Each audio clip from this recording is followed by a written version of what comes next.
Hello. Good morning. How are ya? Let me talk to ya. How's it going, everyone? Welcome to the show. We're going to do our WWE Payback predictions today. I hope you're ready. I hope you got your predictions ready. Because what we're going to do is we're going to poll you guys in the chat for the matches. So Ray versus Austin Theory is actually the first match. US title is on the line. Who do you got to win?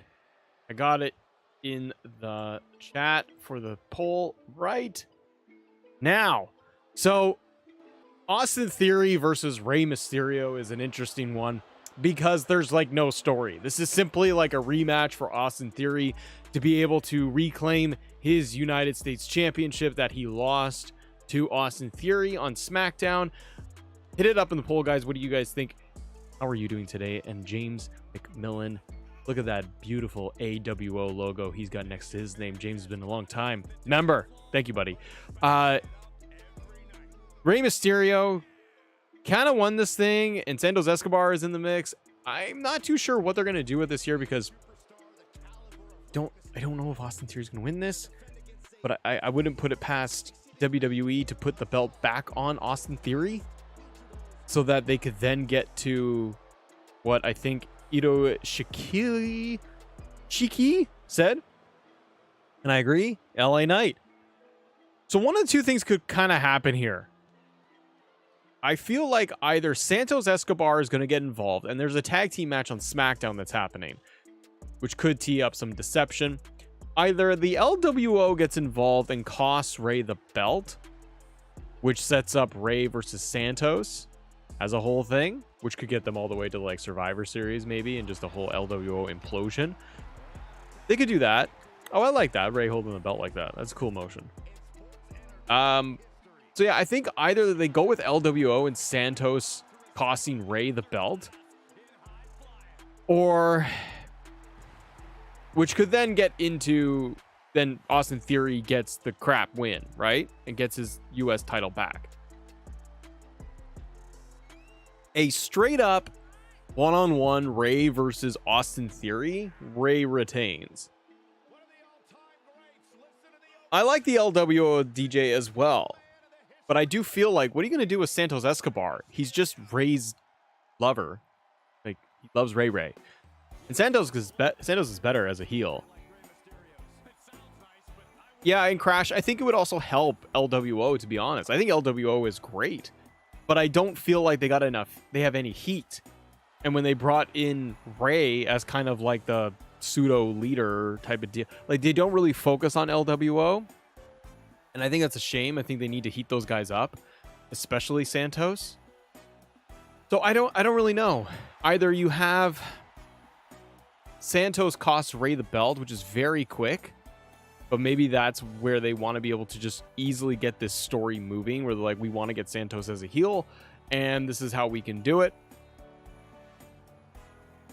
They could do it that way. I hope. I don't really want Austin Theory as US champion again. We just did this. Having him lose the US title is kind of good. But if you want to be able to get to LA Knight, see, that's the thing though too, is that as I'm thinking about all of this, if you get the belt back on Theory, let's just say because LWO takes out Rey, which I think is good to have Rey and Santos go off and do that feud. I think that would be a good move and give Santos some wins. You could then do LA Knight versus Austin Theory, but I think the problem there is you got the belt back on Theory really quick to then just get it back, or excuse me, you're going to get the belt on Theory, but you're going to ping pong it, and then you're going to drop it to maybe LA Knight. Like, it's a lot of just like throw the belt around. And I don't think the US title needs that. Unless they're just trying to get there to LA Knight and give him a really long US title reign. But I wonder what you guys think. For me, it's not a match that I'm really excited for. The Payback pay-per-view as a whole does, this one in particular feels very secondary B-level pay-per-view. And that's actually, I'm still excited for all the matches. We're going to go through everything today. I'm excited for all the matches. They all have purpose, which I really like. And with Triple H booking these things, you could see that he likes fewer matches on the card. He doesn't blow it where there's like 8-10 match cards for a 3-hour pay-per-view. This gives matches more breathing room, and very much what NXT TakeOver was, which I really always liked, where TakeOver was like 5-6 matches. That's it. But they're all given like, what is Ray doing? We're all getting like 20 minutes each, right? It's an interesting one of what they could do here. Now, there's also, I'm looking in the chat as well, like D. Shuel or Shuel. Austin Theory can be a transitional champ. He can, because there's like no heat on him, right? Theory is a good one to put the belt back on and make him very transitional. Keeps him in the US title mix, but he's not doing a whole heck of a lot. The other player you could see in all of this is Bobby Lashley. Maybe they don't want to do Santos. Santos sounds like a breakfast cereal, by the way. Get your morning bowl of Santos. I think Bobby Lashley is somebody else that they could get involved in all of this. They got him in the Hurt Business, or excuse me, the new Hurt Business, Street Business, as I call them. And they're faces, but I feel like they need to be heels. And I think one way to do all of this would be, if Ray does retain, maybe you get them involved and you have them come out and Bobby Lashley challenges Ray next, or just, oh, apron bomb, nice, or takes out Rey Mysterio. Like, you got to get a heel, you got to get some heat and on your heels. And I think you got to do that with either Theory, LWO Santos, or Bobby Lashley. Matthew Kenny is back in the chat. I love it. BJC is in the chat as well. Oh, dude, too sweet to you. So yeah, I kind of feeling like you got some options here when it comes to the Ray Theory match. If this just turns into just straight up one-on-one, nothing happens, no shenanigans, then it is a boring match. And it is a SmackDown opening match that they put on a pay-per-view. And I kind of feel like a few of these are as well for this entire show. So in order to keep this pay-per-view interesting and to keep, like, this is not a feud. This is just Theory trying to get his US title rematch. I don't see Ray as a long-term champion, and that's why I'm like, Rey Mysterio is a very good option, having the US title to get the next heel up and going. I do think, James, I think that LA Knight is your US champion at some point. We'll talk about Miz LA Knight soon, but I am kind of going for, I don't know who I'm going to say. You guys are saying 71% of people in the chat are like, I'm going to end this poll. 71% people in the chat say that Rey Mysterio is going to retain his US title. I'm not sure. Bryant, I'm watching. Look at my hands. Look at my hands, daddy. No fingers. Allows me to talk to you. Allows me to focus and have a nice match going on in the background.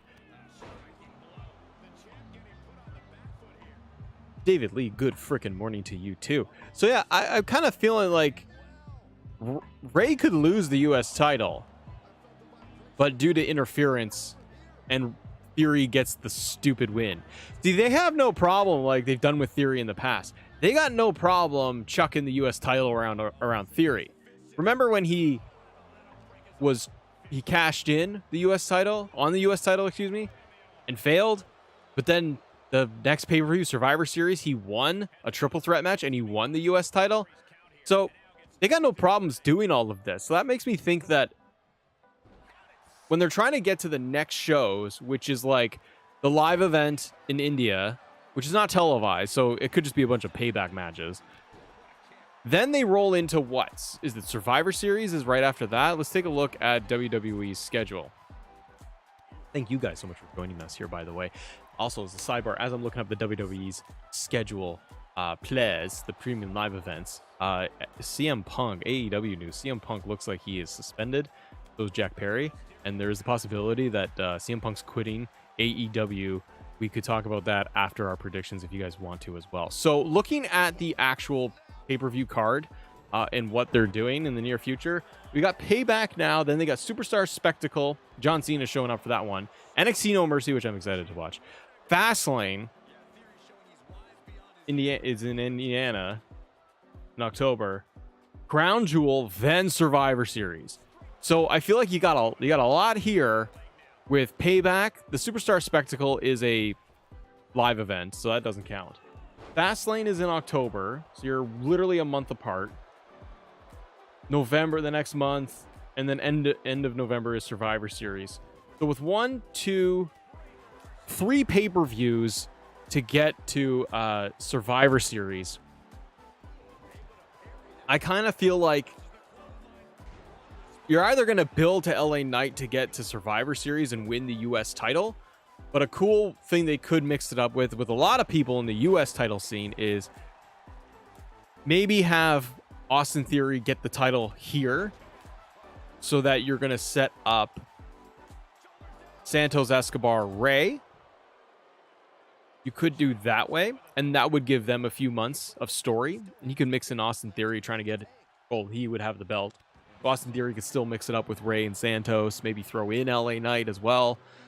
The other way you could do it is have Rey retain the belt. And I'm still thinking about how you could get to Santos Rey, because I think that is a story they should be trying to tell at some point. LWO is very flat, and I like LWO, but I just think that the group would be way better and better served as a heel faction. Heel factions are cooler. LWO would be cooler as a heel. So I wonder if you get Rey retaining against Austin Theory. LWO comes out, Santos raises his hand, and then turns around and whoop-ha! And then Santos takes out Rey Mysterio, the rest of the LWO turn on him, and they all take out and gang up on Rey. That way you've got Rey as your champion, Santos as your new heel with the LWO. Then you can move on to Fastlane, the live event, Fastlane, Crown Jewel, and within those 3 pay-per-views, you end up with Santos Escobar as the US champion. Maybe that's what I would do. So yeah, okay, I'm gonna change my mind. See, we talk these things through, ladies and gentlemen. I'm gonna go with Rey Mysterio retains, but I think Santos turns on him at the end, because it's too much happy-go-lucky. Like Santos getting so beaten down by Theory, which makes sense, like he'd be pissed off, and then being like so happy that Rey took a spot. But you instantly have a story in there of jealousy, which is great. So I kind of feel like you play that card and don't let it go too long. You want to be able to have Rey versus Santos, because that would be a great, great feud.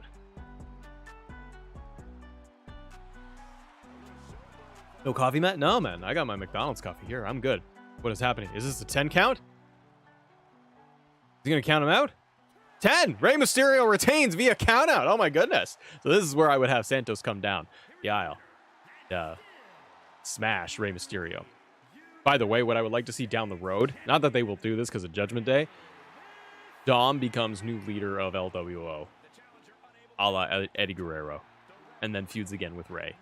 I would absolutely love that. So, yeah, Rey, that's going to be my pick. Rey does retain, but I do think that LWO turns on Rey. That would be great week-to-week TV for SmackDown, for LWO to do something, for Rey to do something. He holds on to the US title for a bit. You can still throw Austin Theory in the mix with things, but then you got LA Knight lingering, because it also depends if they want to do The Miz versus LA Knight any longer, which is actually going to be the second match that we're going to talk about here, ladies and gentlemen. And as we do, you guys are here for Matt's WWE Payback. Dick Sean's. Thanks for joining us. Hit that like button, subscribe to the channel. Check out Wrestle Sketch, which is our second channel, by the way. I appreciate you guys if you did watch Wrestle Sketch yesterday. Why? Let me talk to you. Because it was funny. We talk about, this is impromptu promo, AEW drama, CM Punk, Jack Perry incident is wild. You know what we do here? Thanks for coming in. We talk about Mr. Jack Perry and Senor Punk and the whole shenanigans of the entire thing that was going on. And it was ludicrous. We break it all down. There's some funny words. There's a lot of good talk. So if you guys want to, help support Matt out over at Wrestle Sketch. If you're like, what is that nonsense? You go and click that link that I just put into the chat. And that's what it's going to tell you. Go there and give yourself a little laugh. gets a little laugh. Now, as we set up the next match, we're going to be talking about LA Knight versus The Miz. And we got to get your predictions of who's going to win this one, Daddy. Set up the match for you and let me talk to you. LA Knight versus Mike The Miz. So this is going to be... This could be a slam dunk for you know who? We don't know. Romeo Morales just subscribed to the second channel. Dude, thank you very much. Too sweet to you, Romeo. That means a lot. Thank you very much. Trying to get to 5,000 subs on that channel, Daddy. And we're trying to also just have some fun. Making giggly faces of things. So, The Miz versus LA Knight. Miz was okay with his LA Knight thing he did. A little silly. Like, yeah, and what? Yeah, what? Yeah. Very surface level. And LA Knight didn't do any comeback on that, which tells me that SmackDown he's gonna confront The Miz. It's a good little feud. Jacob Graham, hi. Jason Viper, hi. Huang, hi. The Miz versus LA Knight is like that kickstarting feud for LA Knight. For kind of anybody. Like, it's either insert The Miz or insert Dolph Ziggler into the spot for LA Knight. This is going to go one of two ways, in my opinion. You are either going to get LA Knight with a very clean win over The Miz, 1, 2, 3, crowd pops, everything's cool. You're either going to get that, or The Miz is going to screw over LA Knight, hand on the ropes, fistful of tights, and tries to get a screwy win over LA Knight, get all the heat on Miz, get babyface reaction for LA Knight, and then that way they can set up for like 2 more shows. Kind of feel like it's one or the other here. LA Knight either runs right through The Miz in one show. This has been a 1-month build. And this all started because of LA Knight doing photos on backstage of Raw, and Miz didn't like it. So I kind of 2 minds of this one. Like I said, you either get LA Knight with a very clean win over The Miz, and then LA Knight just moves on. Now, living in that world for a second, guys, LA Knight moves on. Where does he go? Where does he go from here? By the way, Lonnie Jones, member for 13 months. Too sweet. You, my friend, thank you very much for being a channel member for so long. You passed a year, Daddy. Way to go. You're a year old to me. So, yeah, if you have LA Knight win, what does he do? Does he just go right in, Barry Allen, and go right into U.S. title?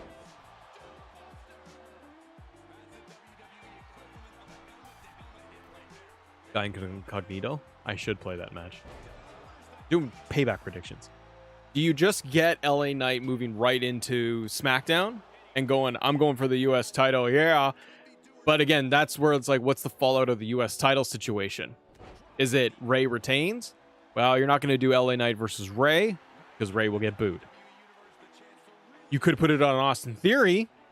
If you're really trying to like super shoot LA Knight right now, and if that's WWE's plan, like we're just going to push this guy, then you have him go right through The Miz, because The Miz is just like, at this point, it doesn't matter if he eats losses.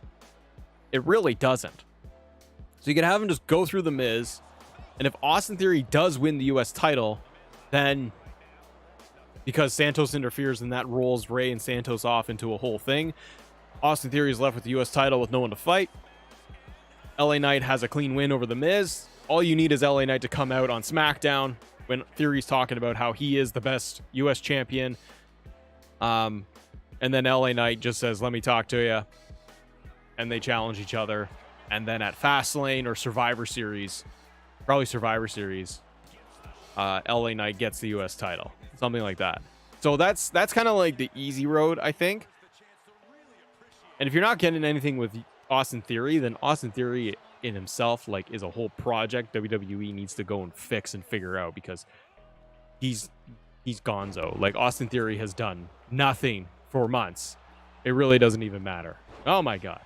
LA Knight's going for crushing it right here. So I don't know. What do you guys think? 92% of you in the poll say LA Knight's going to win. It does seem very clean cut, doesn't it? That it would just be LA Knight just beats The Miz. There's no reason why The Miz should win. And I don't really think so either. My money is on LA Knight. But if you're going to do... If you want this thing to go any longer, and by that I mean LA Knight versus The Miz at Payback, then the India Live event, you have another match there, which is not televised, but they could just redo that match. Then you could get them at Fastlane in the second match. And then you could do the final one at Crown Jewel. And then then LA Knight gets the final win out of 3. That's a long program with The Miz, though. I feel like if you're going to do Miz versus LA Knight for like 3 months, that's like the longest feud The Miz has ever been in. I think that's way too long, and I don't think they have enough story to mine from if you are going to do that. You know what I mean? Nate says, have Ray get hurt before the match, have Santos replace and win, have Knight over Miz, set up Santos and Knight on SmackDown. That's actually not that bad, Nate. I like the idea of the replacement thing, because you could also then set up Santos, if he's the pseudo replacement for Ray, he can be like, I was supposed to win the US title. That's not bad. AC Gaming says, I think Knight being on Raw lately leads to him winning the IC title. Ray should win at Payback and lose to Cross down the line. Santos costs him after weeks of tension. That's not bad either, and getting Cross in the mix is a good idea. Cross would be a good one for LA Knight. Cross is in that world of ambiguity, where no one's doing anything with Killer Cross, Karrion Kross. I wonder. Karrion Kross is a good TV program for LA Knight. Gosh, no. Gunther shouldn't drop the title. Yeah, Brad, I don't feel like Gunther's dropping that title anytime soon. It's not Chad Gable. It's nobody. I think with LA Knight showing up on Raw is a lot of, one, this guy is over and selling a ton of merch and hopping the ratings. Let's get him on all our TV programs. 2, it's more, in my head, it's more promo time. It's more exposure for LA Knight, and to see how he can do as more of a babyface and get comfortable cutting babyface promos week after week after week. And 3, I think it's also just to see, how does he do with different crowds? How does he do on Raw? How does he look on Raw versus SmackDown? You know, they could look at all of these things. Yeah, Guy Incognito, why is Gable versus Gunther on Raw next week and not on Payback? That I wonder too. Well, I think it's because they want to do the Gunther breaks the record.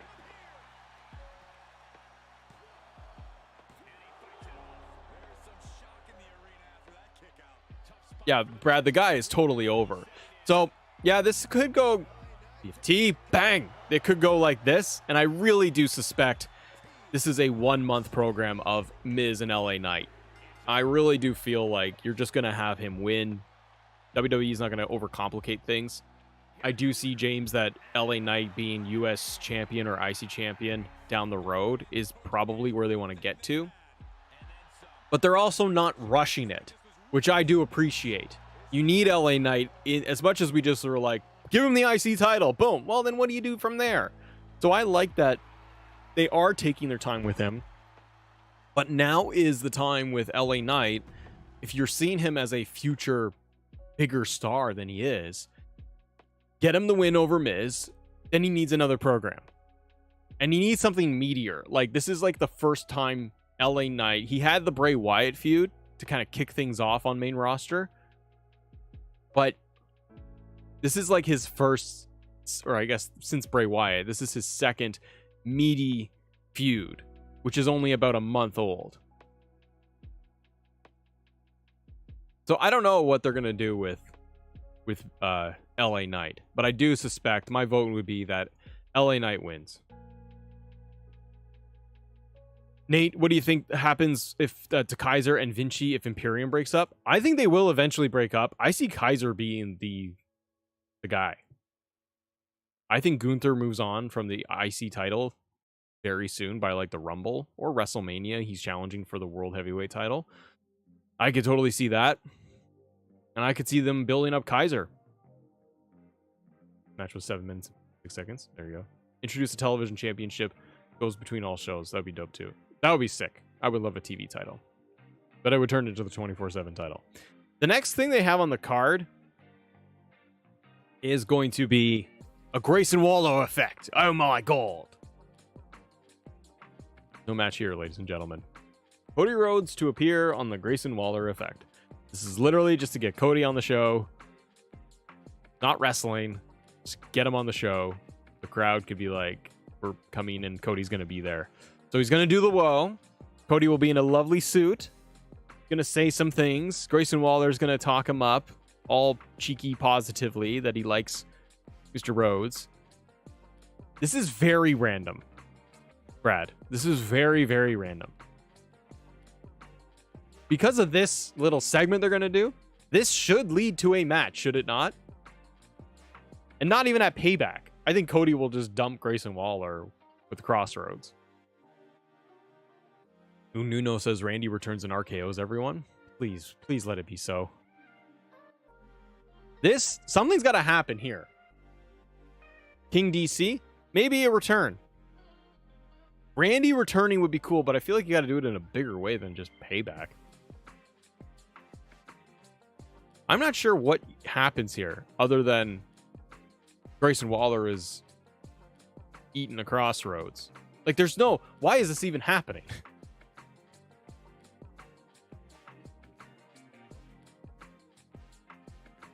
So this could either be one of two things, and I think you guys are onto it. Like John Elite is saying too, is leads to a match. Like, this is a Raw/SmackDown segment, right? If you've ever seen one. It's Cody just showing up. Grayson Waller's like, my guest tonight is going to be Cody Rhodes. And the crowd just goes nuts. This could just lead to a match. And this could lead to the match in India / Fastlane. What's the point of the draft? Can we just talk about that for a sec? What the hell's the point of this WWE draft? Grayson Waller's on SmackDown. Cody Rhodes is on Raw. I really don't understand. Brad, surely there's something planned here. Surely there is. Don't call me Shirley. But there is something obviously planned here. And it's either to set up the Grayson Waller match versus Cody Rhodes, which, fine. We're already getting Miz versus LA Knight. So cross-brand stuff is just Yeah, Brad, the draft is pointless. So we are going to get this confrontation. I see this either just leading to a match so that they could have TV program, and it's something for Cody to do, quite honestly, because Cody just finished up everything with Brock. Cody hasn't been in anything. He's just kind of jumping in when he's like, I'm going to hang out with Kevin Owens and Sami Zayn for a day. And yeah, then he's got nothing. Cody needs another meaty program to get him to Survivor Series. And once they can just kind of this is where I feel like this is the awkward part of the year for Cody. He finished up 3-4 months of Brock. Now he needs another chunk to get him to the Royal Rumble. Because once you're at the Rumble, who cares? Then it's WrestleMania, and all they got to do is worry about WrestleMania. Exactly, Brad. He's been floating since SummerSlam because they don't have anything else planned. Unless it's going to turn into Randy Orton. What I would absolutely love is they do this whole thing, and then Orton just slides in and bang, RKO on Cody Rhodes. Heel Drew would be amazing, but you got Drew doing this whole Riddle thing, and they're basically trying to recreate Randy and Riddle. They're trying to recreate RK Bro using Drew, and it doesn't work for me, brother. Drew needs to just turn heel like next week and get rid of this garbage. I hate it. So if you want something really meaty and huge, I would absolutely love Randy Orton to return here and RKO them. And then you get Cody versus Randy. You could do that all the way to the Rumble. Brock comes back. Nah, man, I think we're done there. Feud starts. They have a legendary. Yeah, David, I agree. You can if you can do it. If Randy is coming back, yay! I would love that. And like D'Angelo and others have said, I would love Drew McIntyre as a heel and Drew versus Cody. Awesome. I think that's killer. I think you could still do it this year, but he's got to get out of this. Drew's got to get out of this Riddle thing really fast. They're trying too hard. They're either just really trying to overdo it to get the turn from Drew and just get right into the heel turn, or they're trying to, and then they could just have him destroy Riddle, do that for a month, and then have Drew roll up to like Cody maybe, or even Seth if he is champion. You're either going to get Randy, a Grayson Waller feud, which doesn't make much sense. They're on different brands. That's kind of it with Cody. So yeah. Drew is way better as a heel. I want it to happen. Johnny Gargano return? If they do, Gargano's like healed up, ready to go. They just don't have anything for him right now. I think you just get a DIY reunion. I think that's what you need to do with Gargano. Because he's kind of been on Raw doing the single stuff and doesn't do anything. He's done nothing. Yeah, Riddle hasn't done anything either. This is why it's like, it's so weird. And this is either with Drew, it's because his contract is coming up and they're like, we don't have anything for him. We got him back on TV and he's like, fine, I'll do this thing with Riddle. If it leads to a heel turn, that's the win. Let's set up the next match though. So Cody versus Grayson Waller, that'll be a match. And that'll either just be the live event thing they do in India, or they're going to do it for like 2 months. And Grayson Waller is also somebody that if they're trying to utilize, I'm already a little sick of Grayson Waller. And I'm sorry, I don't like Grayson Waller's gear. I don't like it. It really bothers me. It's really like, it makes him look flabby and junky looking and like floppy. That's just my opinion. I'm going to set up the next match for us, guys. Because the next one we have is going to be the tag team title match.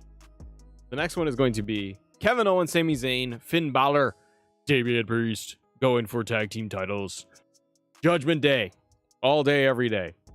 It's a damn Judgment Day. They got to do something with Priest. There's a lot going on here, but give me 1 second so I can set this thing up with you guys. Damian Priest, Finn effing Balor. Tag team title match. Double titles. Can't do double titles with same champions.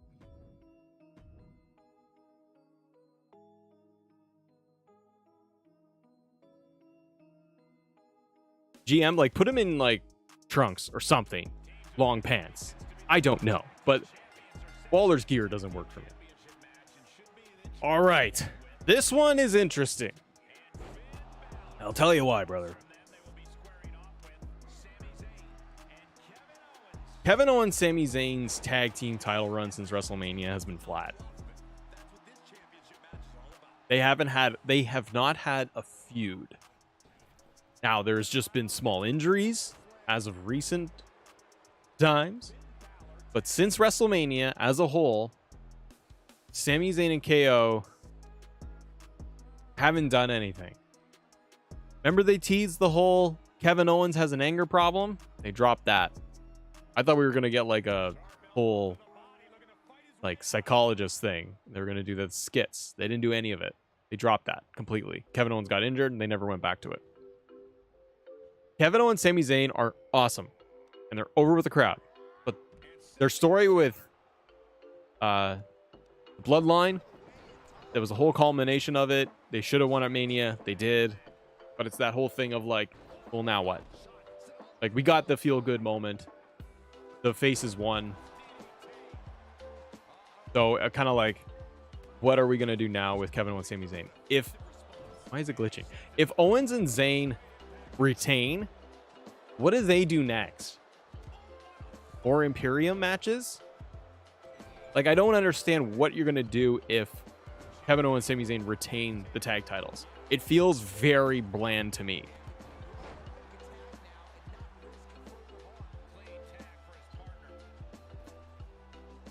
Why is my computer? Everything's being chuggy. I don't like that.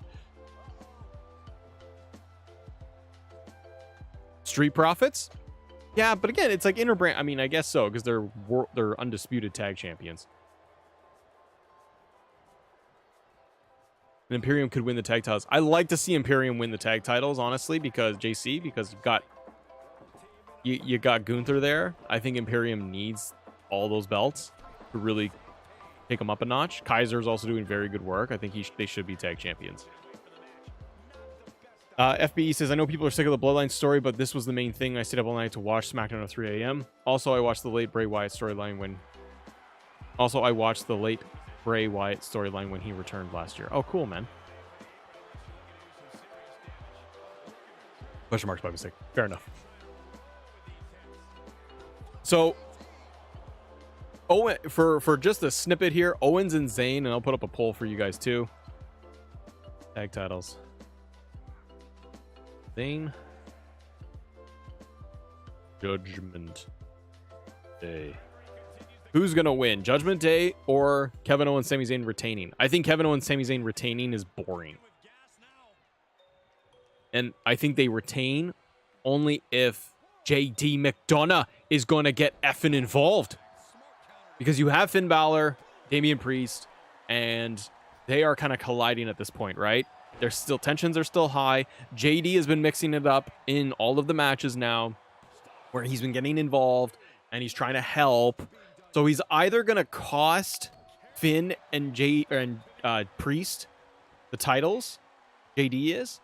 He's more likely in the scenario to cost Damian Priest the win. Brad, hilarious Irish accent. It's a terrible accent. Not good at all. JD effing McDonough and Finn effing Balor. Oh, F me. We're going to beat them up because we're Judgment Day. It's terrible. Yeah, JD McDonough is either going... I think he's going to cost Damian Priest the match if they're going to do that, which sets up more of the deception. There's some cross-communication. I think you were ultimately going to get Finn Balor and JD together. Now, sounds like OSW review. I don't know what that is, guy. Now, what you can do is have Judgment Day win the tag team titles. You do that too, with the help of JD. DIY is back? No, Nathan, DIY is not back. We were saying earlier that DIY should come back together. They're not back yet.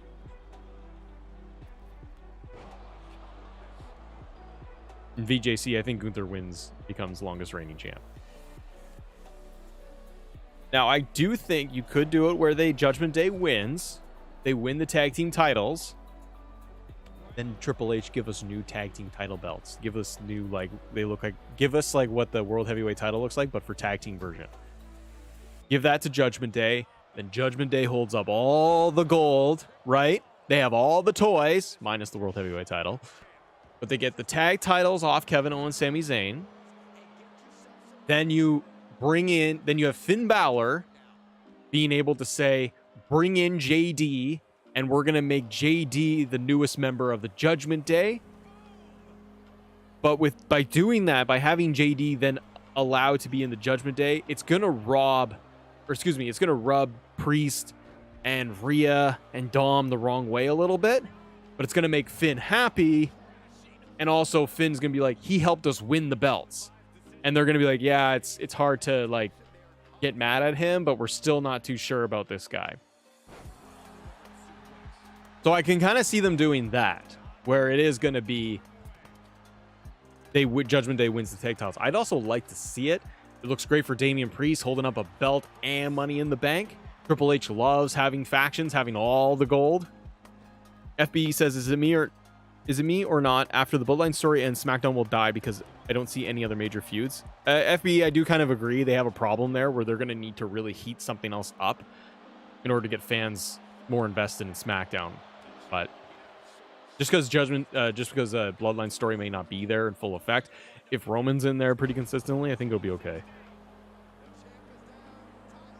So yeah, we could either, guys, get tag team titles on Judgment Day, because then Kevin Owens, Sami Zayn can get the rematch in India show. They can the Spectacle show. They can get a rematch at Fastlane. You can keep Judgment Day, Kevin Owens, Sami Zayn going for a few more months. And you could also lead that to like Judgment Day War Games if they're doing War Games at Survivor Series. Maybe not. So that's one option. Now here's the other option we have when it comes to Judgment Day versus Kevin Owens, Sami Zayn. Because you could get them winning the tag titles, but it could be the other way, where they lose the match. Kevin Owens, Sami Zayn retain, which I don't love. You get JD involved. JD costs them the tag titles. He tries to help, but he screws over Damian Priest ultimately. And it's a whoopsie. Whoa, Damian Priest out the ring. So yeah, you could get that happening, which I think is very likely. Then, because he's so pissed, that rolls into the main event. And you might see Damian Priest cash in Money in the Bank. But don't know. Finn and JD holding the tag titles would be good.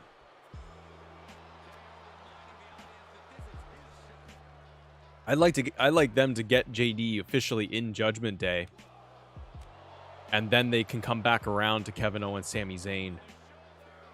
And have Finn and JD win the tag titles.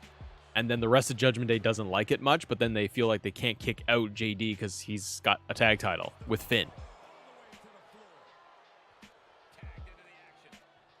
Because if you do that, too, if you have... And it wouldn't be at Payback, it would be at, like, Fastlane or something. But if you got JD, you know, in there to do the match with Balor, and they won the tag titles, then you have Judgment Day holding everything. And you might even get Damian Priest holding the world title. Then Judgment Day officially has all the gold. Matt, do UK British people again? I don't know, D'Angelo. They're like, oi, hey, what's all this then? You want bangers and mash? Do you? Smashing. Lovely. JD effing McDonough is coming. In the boot. We put him in the boot. Is that right? Then there's my Finn Balor's like, oh, F me. I'm F. Finn effing Balor. I'm going to go and do a high top rope splash. Take him out. Then I'm going to take my scarf and I'm going to put it around his neck and his wiener. And Damian Priest enters in. So yeah, there's a lot of options with the Judgment Day match. Does it feel, and I'm ending the poll, Owens and Sami Zayn, you guys say retain. Guy, bloody hell, mate, that accent, lad. Yeah, it's terrible. The boring thing that happens is just Kevin Owens and Sami Zayn win. But you gotta feel with what's been happening on TV every single week lately. JD is getting involved in either getting them to win the belts or costing them the belts to further the Judgment Day story. And either way, it furthers Judgment Day turmoil with or without the titles. Now, if they don't win the titles, then you've got your whole Judgment Day story going on, and that continues on, and it does whatever. With potential Damian Priest winning Money in the Bank, or cashing in Money in the Bank. But then what do you do with Kevin Owens and Sami Zayn? If they retain the titles, Judgment Day's off doing their thing. Kevin Owens and Sami Zayn still just running around on Raw, maybe SmackDown, just having tag team matches. That's why I'm like, their run as champs is boring. They're great, but at this point, I'm almost like, yeah, could you guys like drop the titles and then have Kevin Owens maybe turn heel on Sami so we can get like a 6-month story? Maybe they could get a singles match at WrestleMania. I kind of want them to lose the belts. Ooh, this might be reality though. They pick up the win. Damian Priest wins belt. It could happen. We could be seeing new tag team champions. F me, D'Angelo. Effing Balor taking belt.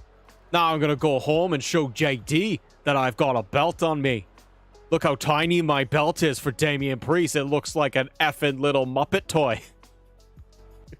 I would like to see them with the belts, quite honestly. FB says, even if JD help win, Priest will be angry.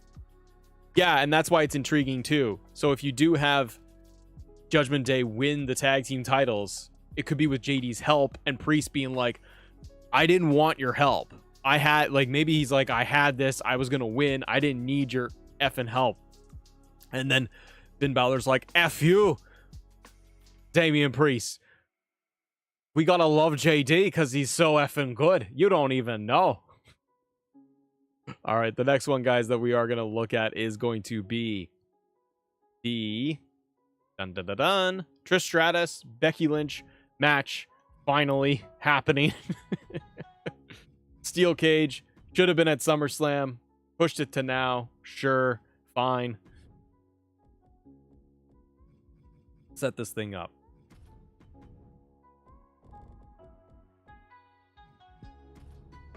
So guys, if you're here, thank you very much. Welcome to Assemble. My name is Matt. Doing WWE Payback predictions. Gone through most of the card. Right now, we are going to be covering Trish Stratus, Becky Lynch, 101 out of a steel cage. It's going to be lovely. It's going to be smashing. Good times. Becky Lynch, yeah, going up against the Canuck, Trishy Stratus, stratifying her all over her body. It's going to be grand. It's going to be great. We cannot wait to see what they're going to do together.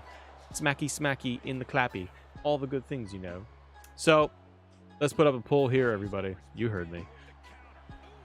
Trish versus Becky. Becky. The Falls Count Anywhere match on Raw was great.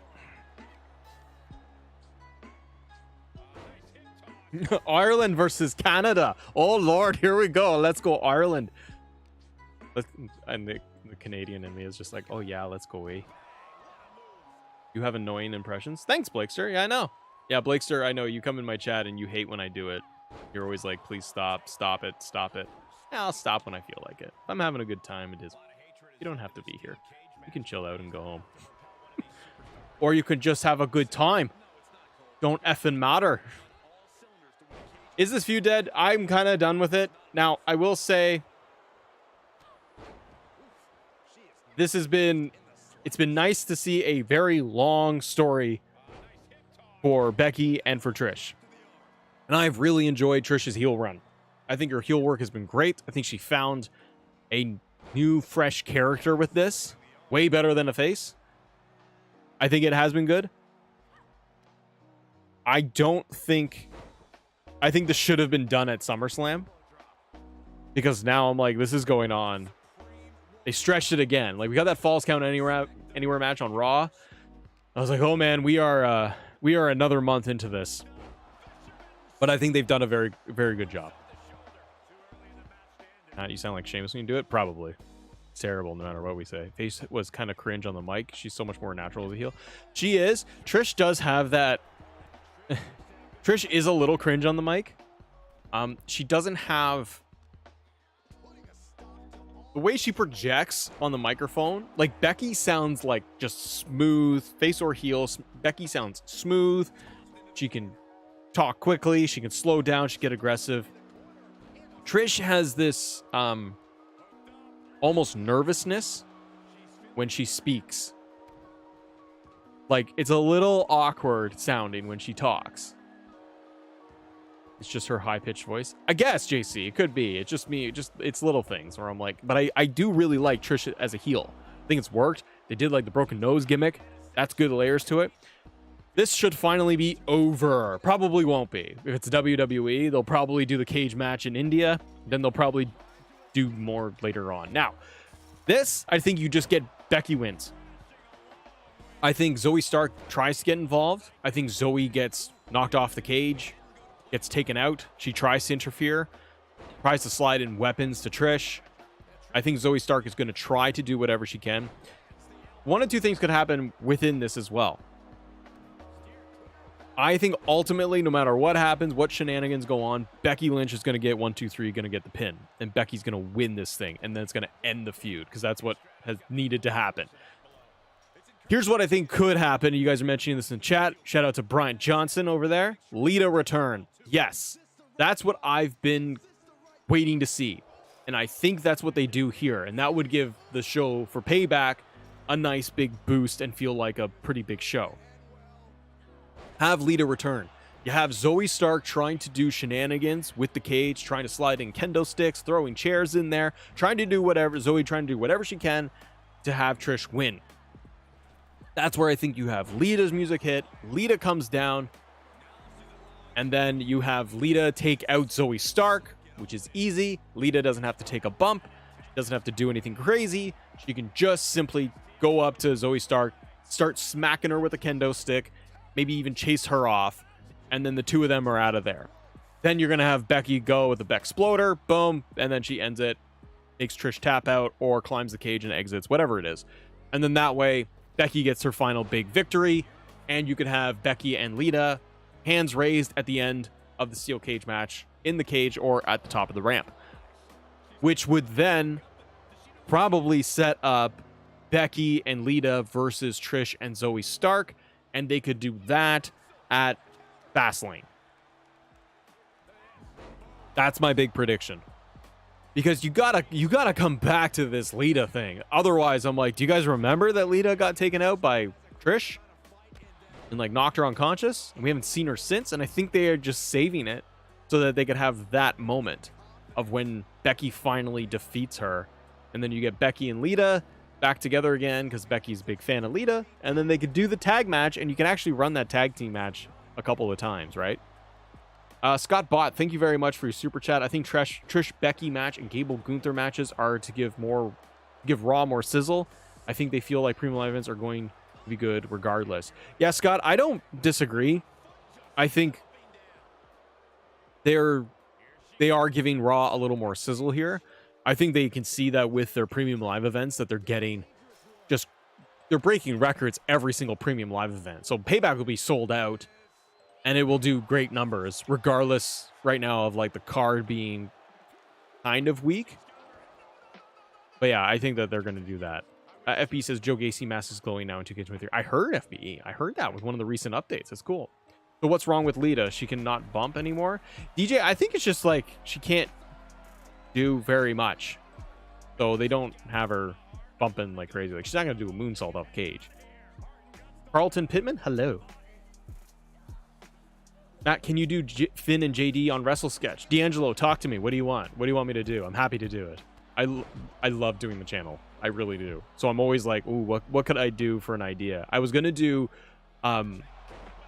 last week I actually wrote out Seth versus Bray Wyatt, Hell in a Cell, Red Hell in a Cell. I was going to do that for a Wrestle Sketch, and then everything happened with Bray, and then I just scrapped it. I was like, I'm not touching this.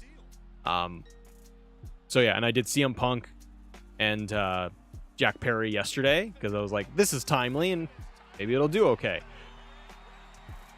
Well, Brad, talk to me. What can we do for Finn and JD on Wrestle Sketch? We got to have the manager not understanding things.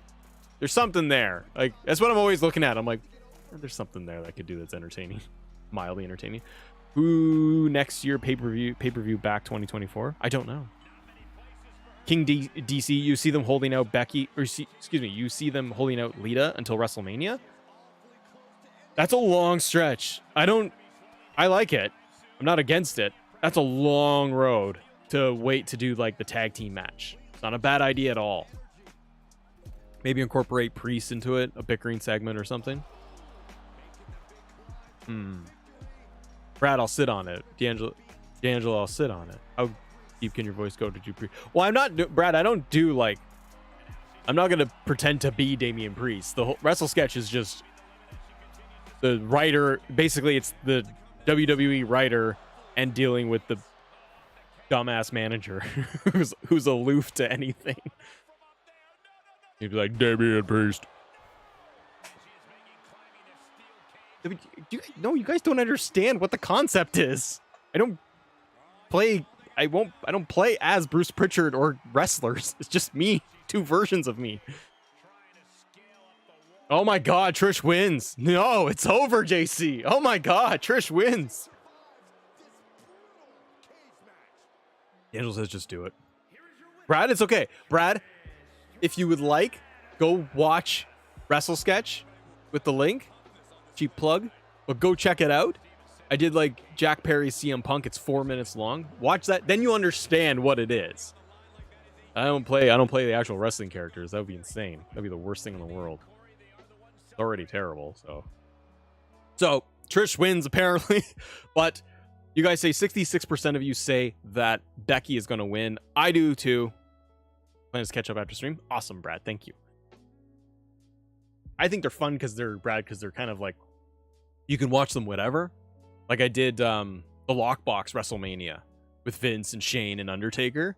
I tried to explain that, and we're going to write in this whole story of this WrestleMania feud, and it doesn't make any sense, and there's a lockbox involved, which didn't get called back to at all, ever. Thanks, WWE fan. Okay, so I think in WWE 2K, Trish wins. If they want to extend the feud, Trish wins. But I think they're at this point, they gotta pull the trigger, and they gotta have Becky get the win. But I do think it's a great opportunity to have Lita return to take out Zoe Stark. That way, Trish and Zoe would at least have some reasoning to come back and be like, hey, this is bull crap. Hey, this is crap because your friend Lita got involved. They don't like that. And then they could set up the tag match. All right, the next match, we are going to go for the WWE Women's World Championship. That as Finn's voice. F me, D'Angelo. It's Finn effing Balor. Question's going to be, oh, Rhea in her street clothes too. Oh my goodness. Do you think this is Trish's last match? No, FB, I don't. I have no idea what her contract situation is. I don't, and I think that they need to do more with Trish. I don't know who she would move on to next. Like for Trish, who could she feud with that would make sense? I think it's been great for Zoe Stark, building her up and getting her on main roster, and now she feels like she's just part of Raw, and it really does. It does wonders for her. I don't know who they put Trish with next. That's why I can see them doing Lita, Trish. They do the tag team thing, and they do that for another like 2 months, and they can get that to Fastlane, Survivor Series. And then you start planting seeds maybe of Becky versus Rhea. That being maybe the match for WrestleMania. But I do think Lita comes back. If not now, then it's got to be at like Raw or something. Like Trish and Zoe get mad at Becky for winning. They beat her down. Lita comes in on Raw, breaks it up. That sets up the match. Then F me, don't speak English, mate. Before Rhea said we better all leave with the gold, I was going to say that Raquel, but now I have to say Rhea. Where's the Fight Forever Battle Royale playthrough? It's on the channel. It's part of a live stream. All right. Rhea versus Raquel. Yeah. Oh. Rhea Ripley's winning. Kit Gaming, we're going to get to the main event shortly. So, Rhea's winning. That's it. Now, what they have done here is they've done a good job, I gotta say, of getting Raquel some story. I like Raquel Rodriguez. Gonzalez. Whatever. I think WWE is not doing good enough with Raquel. In that, so they're doing this knee thing with her, right? Her knee's all busted up. Rhea's involved with it. Liv is out. Raquel's on her own.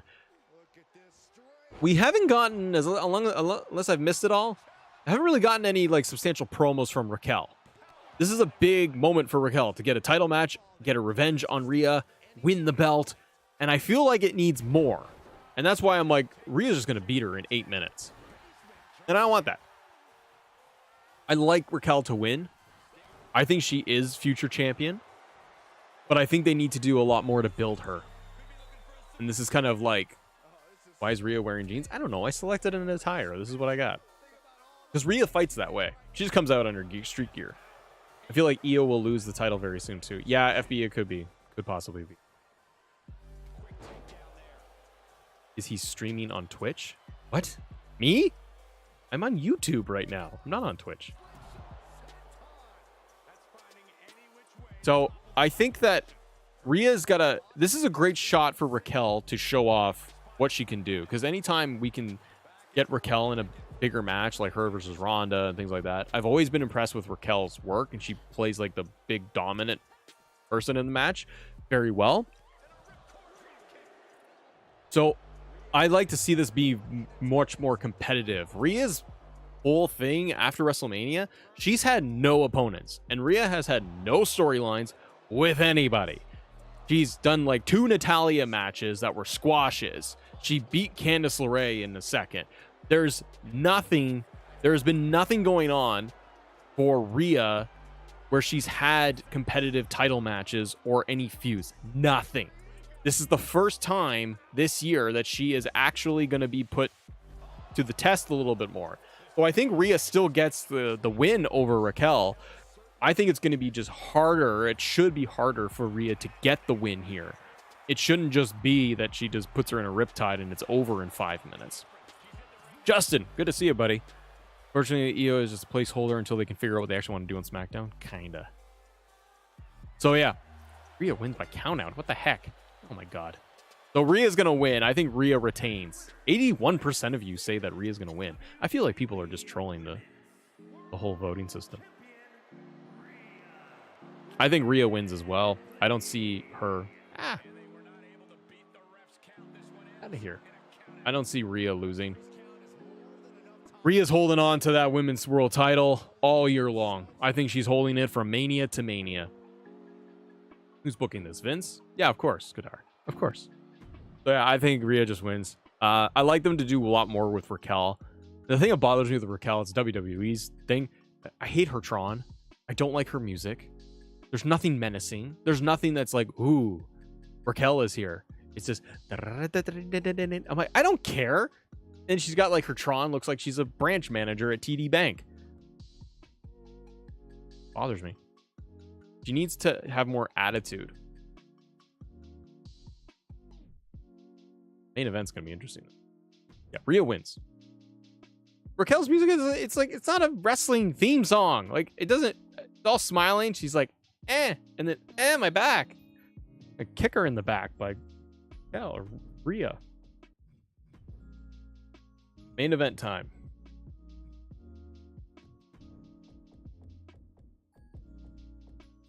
Now, I will say the main event, dude, has been very good for a small build. I think they've done a great job building this thing out. Oh, I hate Raquel's music. I hate it. I hate the Tron and I hate the music because it just doesn't scream urgency or scariness or anything that I care. All right, Shinsuke Nakamura versus Seth frickin' Rollins. Main event time. Luis Hawk subscribed. Yeah, thank you, buddy. So, this 1 month build, the vignettes for Shinsuke, I love it. They have done... Beach Bites, how are you? I'm good. I'm doing predictions here. We're at the main event already.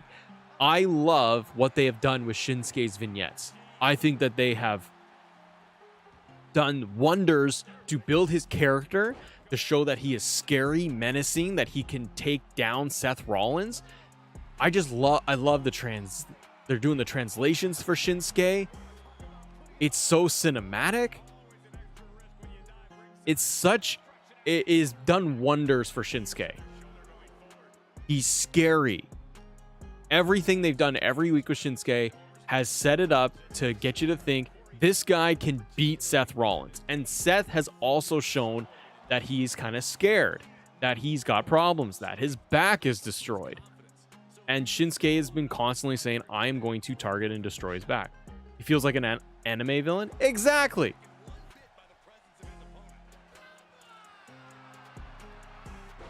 I know a bit of Japanese, so I'm fine with Shinsuke. Well, Guy, I'm glad. Is this the best Nakamura we've gotten? It's the best main roster Nakamura we've gotten. Remember when they did the draft, they got Nakamura on Raw. They started giving him a few more matches. And I was like, oh, they're actually going to do something with Shinsuke. Now they are. So it's taken them a little while to get there. But this version of him I really, really love. And I like the story that they are telling with Seth, showing that he's vulnerable. Because I haven't felt like with Seth's matches, he ever is vulnerable. He's just ha ha ha ha ha, and I can beat everybody. This is the first time where I feel like, okay, he's got a real opponent here. Now the question is, who's gonna win? Let's do a little poll here. Seth versus Shin. Seth wins or Shin wins? Question to all of you in the poll right now. Go hit it up. Let me know. Rob, good to see you, buddy. I wouldn't mind Shinsuke going to Impact or AEW. I'm not a big fan. Him in AEW would be kind of cool. Probably get better writing in Impact, though. FBE says AEW wrestlers wouldn't dare to cause more drama backstage if Vince McMahon is in charge. Oh, yeah. Damn it. What are you doing? Why are you talking about breaking glass? Can't do that. It's not entertainment. There's the big question. Shinsuke or Seth? There's a lot they could do here. What would be killer? Shinsuke wins. Just turn him into Brock Lesnar. Just have Shinsuke destroy Seth Rollins to the point that Seth Rollins cannot physically get up, and Shinsuke wins the title. Do a big shock. No one would see it coming. I think it would be a huge, huge moment. And Shinsuke as a heel with the belt. Ooh, it could be cool. It could just be cool. He could keep doing the vignettes. He could just dummy people. He can get fed different guys. I don't even know who would challenge him, though. That's the thing. Like Cody? I'd love to see it. Shinsuke with that belt, too, would look awesome. And you could write Seth off TV for a few months. Bring him back at, like, Survivor Series. And you can get a rematch and maybe get the win back. Get the belt back. Brizzy says he's never won the belt. Yeah. Now, they could do a couple of different things here, okay? So, let's get some predictions in. Shinsuke Nakamura could win clean against Seth Rollins, period. And write Seth off TV, and that's the end of it. And Shin goes on a crazy heel run for a few months. That would totally work for me. I would love it. Seth, I feel, to me, needs a little bit of a break on my TV. It's Seth every single week. I kind of need a little breather from Seth. And I think writing him off to go and literally go heal up, because he's got problems, is a smart idea. And give someone like Shinsuke a fresh shot. Because you have Roman as a dominant champion. Switch up the world title. Give it to different people. Try different people. What's the harm in giving it to Shinsuke? He's not going to be a year-long champion. Give it to him for 3 to 4 months. Let him run as a heel. Build up some new faces to get into the world title. And you could have some really cool matches. And you could try different things. And I think what they've done with Shin's character right now is the most interesting thing they've done with him on main roster. So, one prediction is just to have him win. There's one hope. Shin just win. Shin win. And have Shinsuke, they have a competitive match, but throughout the match, have it built so that Seth's back is a real problem and that he's getting weaker and weaker.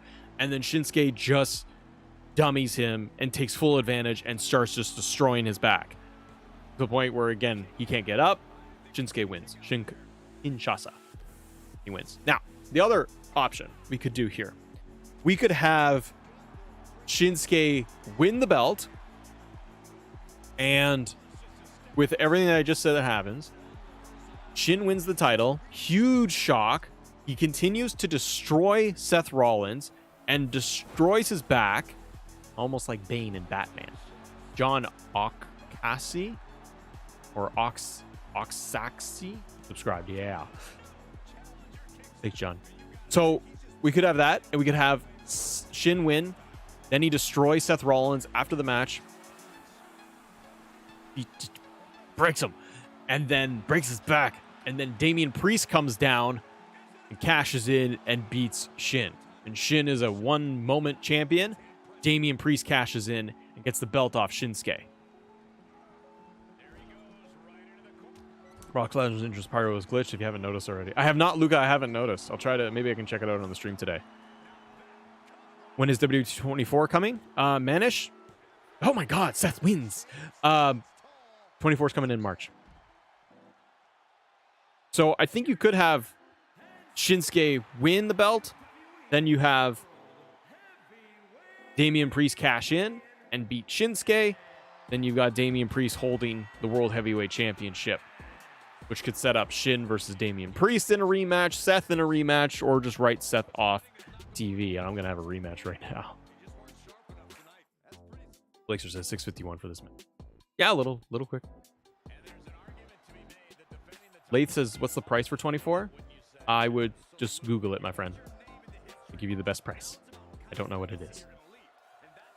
Lath, I feel like you've asked that before in my chat. Just go Google it, man. And you'll find all your answers through the Google machine. Breaks his back, Batman style. Yeah, man. That's what I want. So the other option we could get is Seth wins. Seth wins by just skin of his teeth, barely survives Shinsuke. Shinsuke makes a mistake, and Seth wins. Know what they're gonna do? Seth's not gonna be able to pull off crazy moves, but maybe just a curb stomp, just geeks it out, and he just gets a moment to beat Shin. Then, or even a double count out. Oh, you know what they could do too?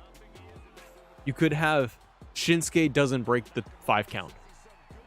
Maybe Shinsuke goes too far.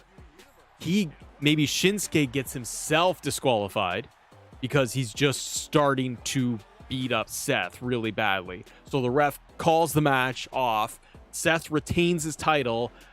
Shinsuke just continues to assault, destroy Seth Rollins, breaks his back, like sledgehammer to the back, and goes crazy on him, and leaves. And Shinsuke walks out after he completely destroys Seth, and then down the ramp, Damian Priest walks in, Razor's Edge, becomes new world champion. Seth's off TV for several months. So that way Shinsuke does what is happening with the ref? Oh my God, no, the referee. So then you could have Shinsuke does what he planned and said he was going to do, because all of the promos and vignettes with Shin has been just talking about destroying him, break his back. It's all been about destroying Seth Rollins. It's not so much about the belt. Shin just wants to wreck him, and he's always watch your back. And so I wonder if that's what they could do. It protects Seth. He doesn't lose the match. He doesn't lose the belt clean, but you write him off. So Shin, that's my prediction. Seth retains, and I'm going to close the poll right now. Seth is going to retain the belt, but only by DQ / ref stoppage on the match. Seth is still your champion. Shinsuke destroys Seth Rollins, absolutely guts him, but does multiple Kinshasas. Seth is done. And Shin does his whole walk away. He's all sweaty, his hair's messed up, he's just looking all menacing. And he did what he wanted to do, which was break his back. And then, yes, have Damian Priest walk down. Razor's Edge, new World Heavyweight Champion in Damian Priest. Get the heat on Priest, get the heat on Judgment Day. They can all celebrate with all the belts and everything they got. And then you've got Judgment Day can go off having their big story of, do we have JD in here? What do we do? Maybe JD and Finn could win the titles, the tag titles. A lot of options here. If you remember, Shin was booked in Japan, be able to hang with Lesnar. They cool throwback to do that. Yeah, Ricky, they could easily be building Shinsuke up to be the guy who's like, you get that menacing, dominant heel. And if Shinsuke doesn't win the belt, because Damian Priest takes it, and I don't know who Priest would feud with. Like, do you just get Sami Zayn, Kevin Owens? I don't know what they do. But if you're going to write Seth off TV, it's a great way to bring Seth back at like Survivor Series and have just a one-on-one match and a feud with Shinsuke for the redemption, and Seth gets his win over Shinsuke. And the story can just be like, you're not at 100%, you can't beat me, I beat you. And then Seth can still climb back up to be like, I got to get back and win the belt I never lost. They can go for that story arc. There's a lot of stuff they can do in there. It would be really cool to give Shinsuke the belt, period. But I think if you put the belt on Damian Priest, you can see how it goes. FBE says the ref was always getting in the way when I play 2K23. Often does. Trevon says, at least Nakamura isn't punching Seth in the balls for 10 weeks straight. Yeah, you can see the difference in booking, eh? Between Vince and Triple H. You're building Shinsuke up as this menacing heel. You have it under Vince, and he's just nut-shutting people for 10 weeks. Blakester, did you know that AEW All Out is this Sunday? I did. Not very excited for it. We just had All In. So it's going to be a lot. I mean, okay, I am excited for like what they're going to do with Takeshita and Kenny. Dynamite and Collision this week have to be monster shows, especially Dynamite. Has to be a monster show where they set up all the matches. And we got all this stuff going on with friggin' CM Punk and Jack Perry. Trevon, you're not wrong. It is the most protected move. Not shot. Of course, when he did with the AJ, it was getting comical, and I kind of liked it. All Out is this Sunday? Yeah, it is. It's this Sunday. We just had it. So we've got... Collision is probably not going to do very well for numbers, by the way. Because we have Payback. And then we've got All Out on Sunday. Oh, man. Seth, I literally went for the arena. I just went Community Creations under shows. And I think it was like the second page. I found this Payback arena. Brendan. Hey, buddy. So, yeah. That's the predictions. What are your predictions? This main event does have me interested, though. Because of what they're going to do with Judgment Day, Damian Priest, Shin, and is Seth going to just take time off? I think it would be a good move and healthy to get new people in the world title scene. And like I said earlier, I think it would be cool just to have different champions. Shake up the world title. It's like, okay, we've given Seth several months as world heavyweight champion. We are building this title. This belt also needs to main event Payback to make it credible. Got Seth fighting all the time. Okay, it feels like a world championship. Switch it up. Put it on a heel. Put it on somebody else.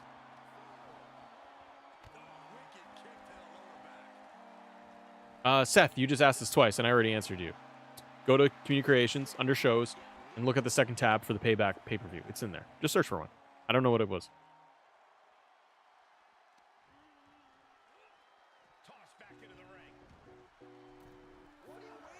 Oh, Hollywood Cole. And college football starts on Saturday.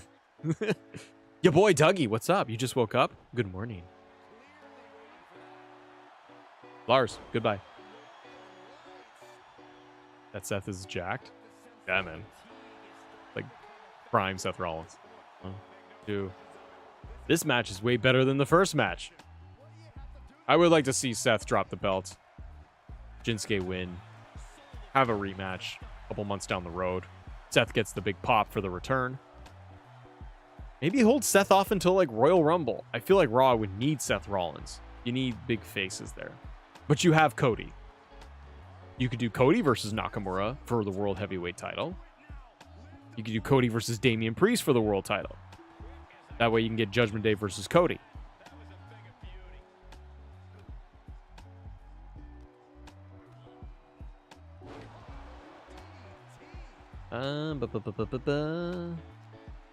Trevon says, I feel like SmackDown is so stacked, or is stacked, even with the world title and mid-card belt LA Knight being on Raw, would be better because he could easily fit in either scene. Yeah, I agree. You could put LA Knight onto Raw, and I think that's also like what they'd be testing out too when they had him on Raw going against The Miz.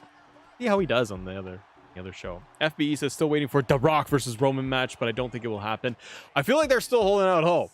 The writer strike's going on. Rock might have time. It's the perfect window of opportunity to do Rock and Roman. And if it's possible, they'll shove Cody aside.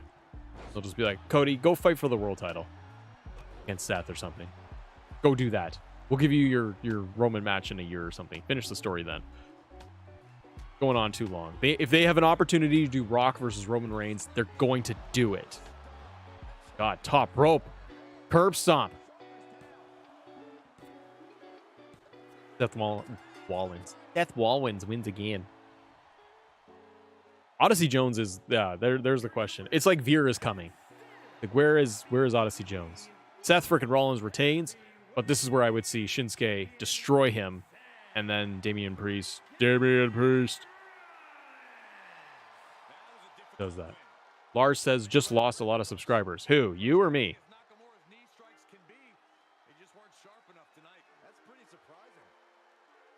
Either way, happens, brother. Lars, you lost a lot of subscribers? Well, I'm sorry that happened. Lars, don't worry too much about subscribers. Subscribers are your people. They follow your content, and they don't. Goes in waves, brother. Don't worry about it. Worry about putting out better content. Try every day, just be able to produce something better. If you're like, I lost subscribers. Why did you lose subscribers? Dig into your analytics. Look a little bit deeper. And then, ultimately, it's out of your control. You can't control it. So, just go, screw this, get mad about it, and go put out a better video the next day.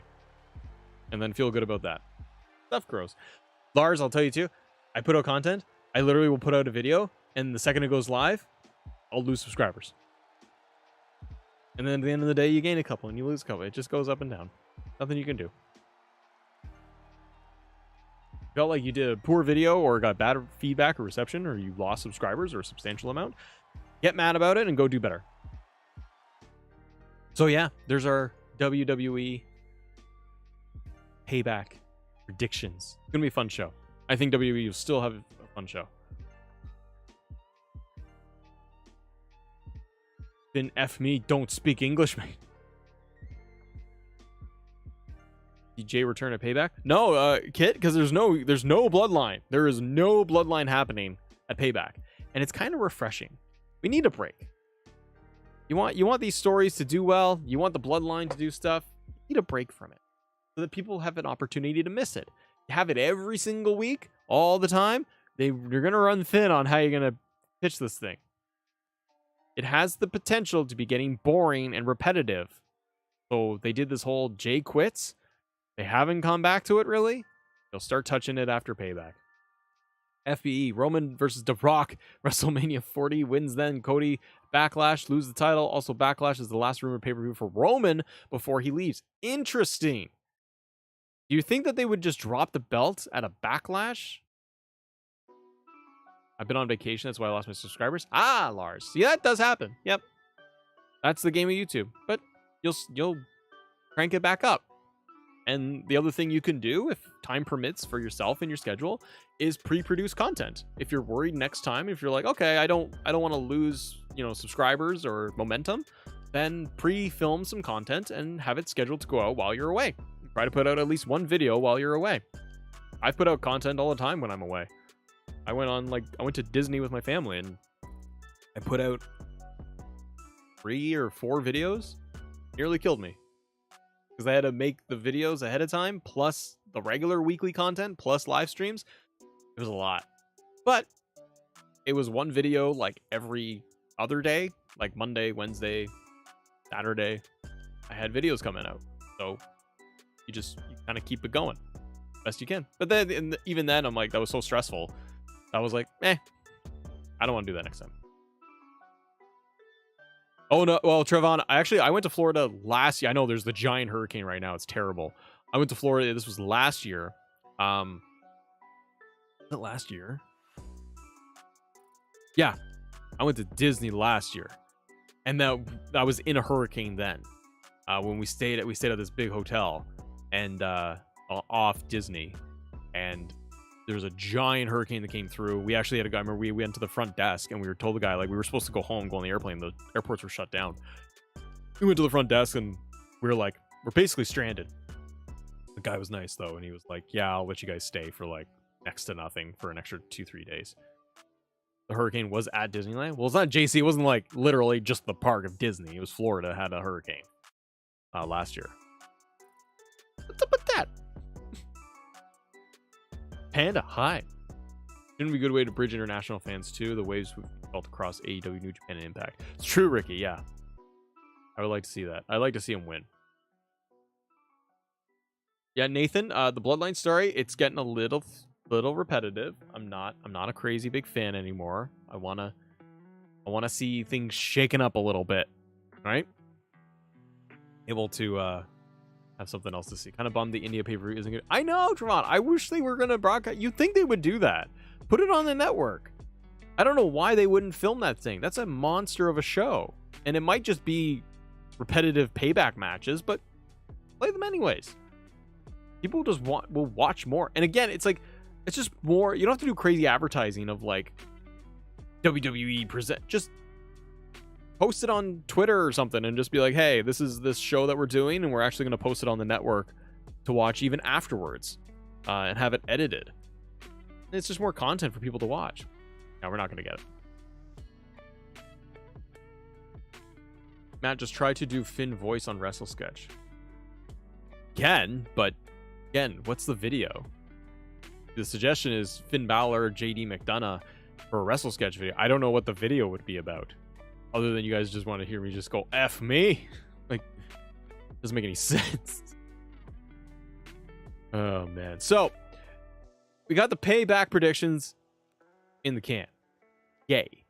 Now the other thing to talk about is all the crazy banana news regarding CM Punk and Jack Perry.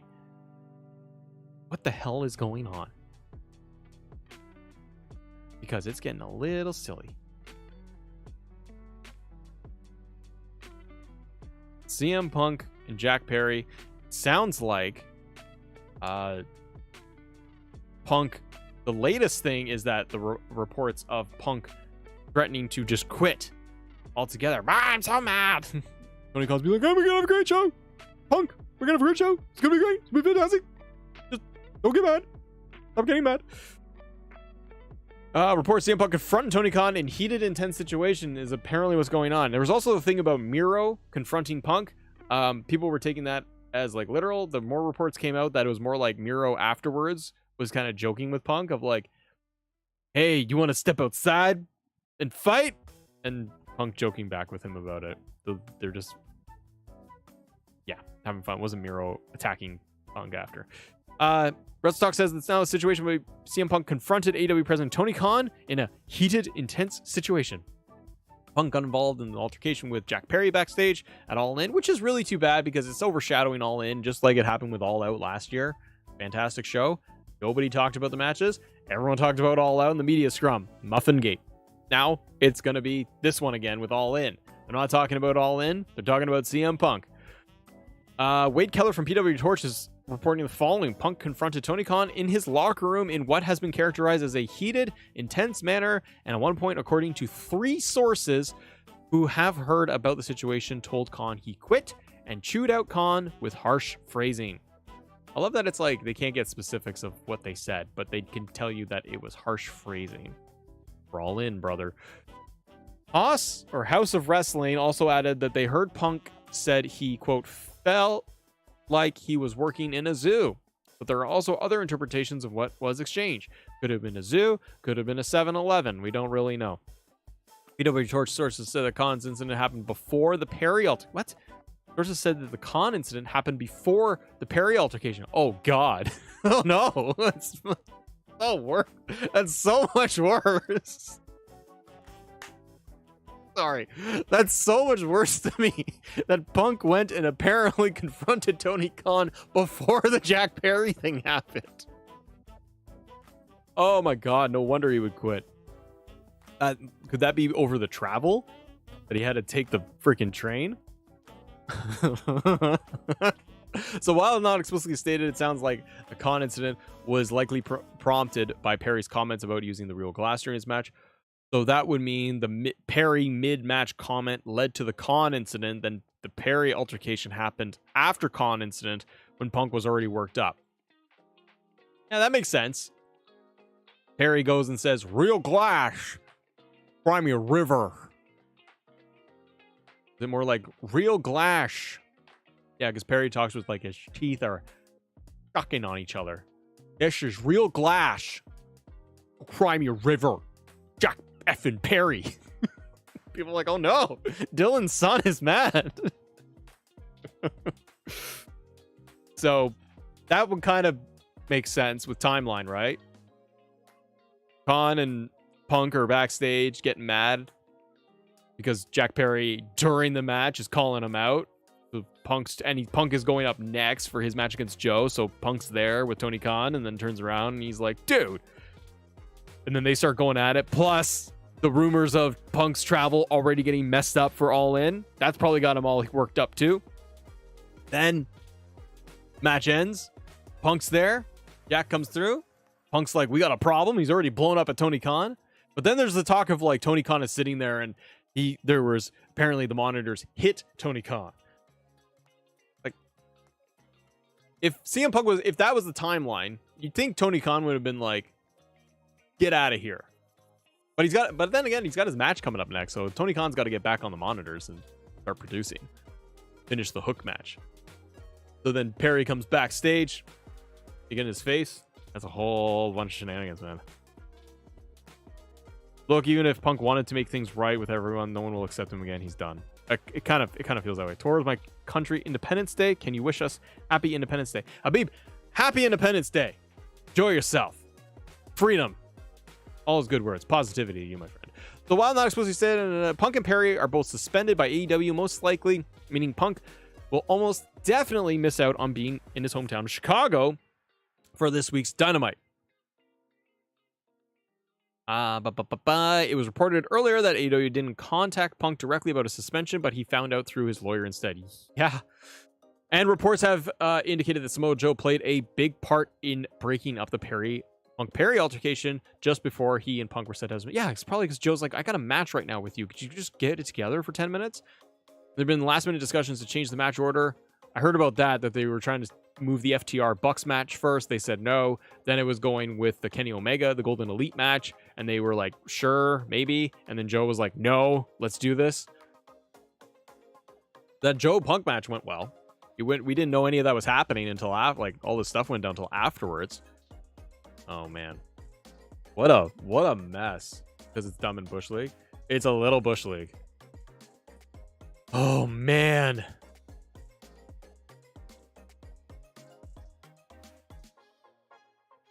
It's so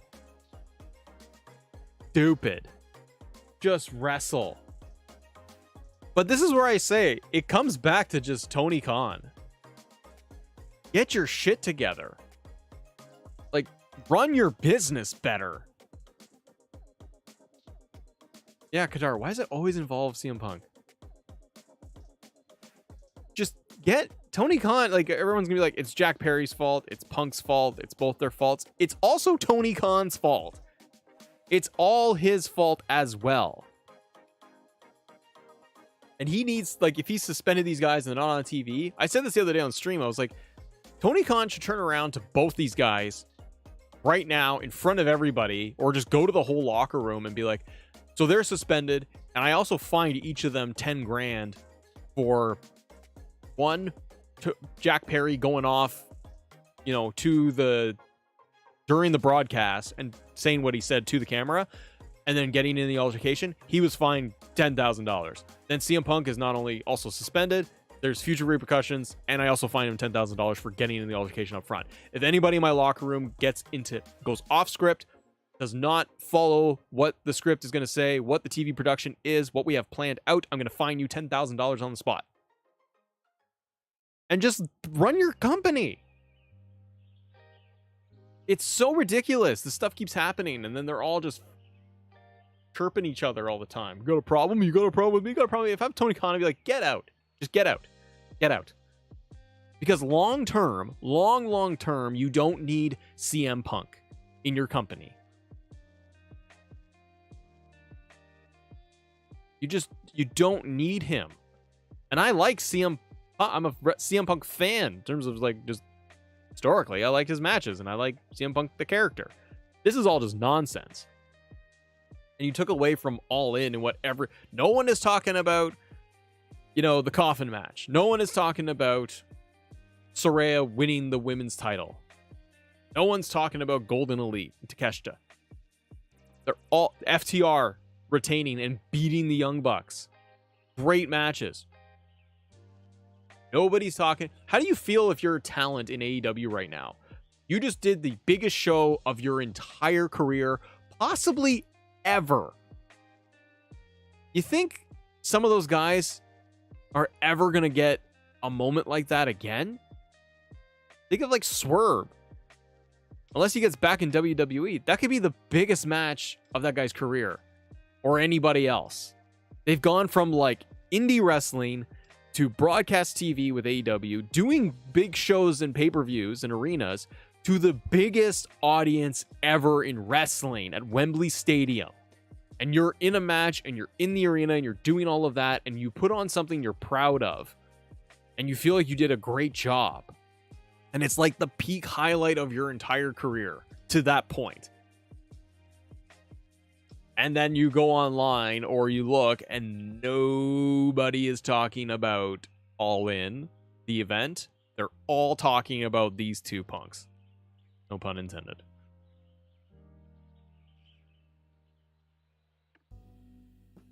Oh, Tiffany. That's really offensive.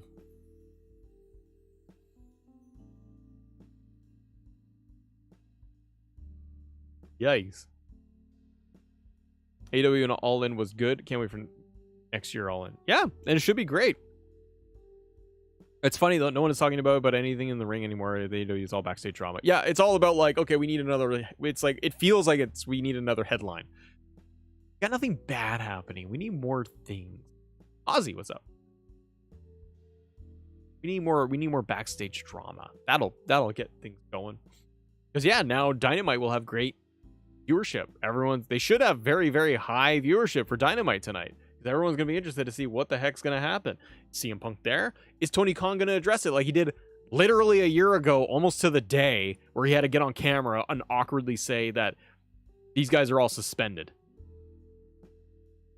Young Bucks win. Elite in. Even Triple H calmed down Brock when he acted like unprofessional and he came back. Yeah, good point.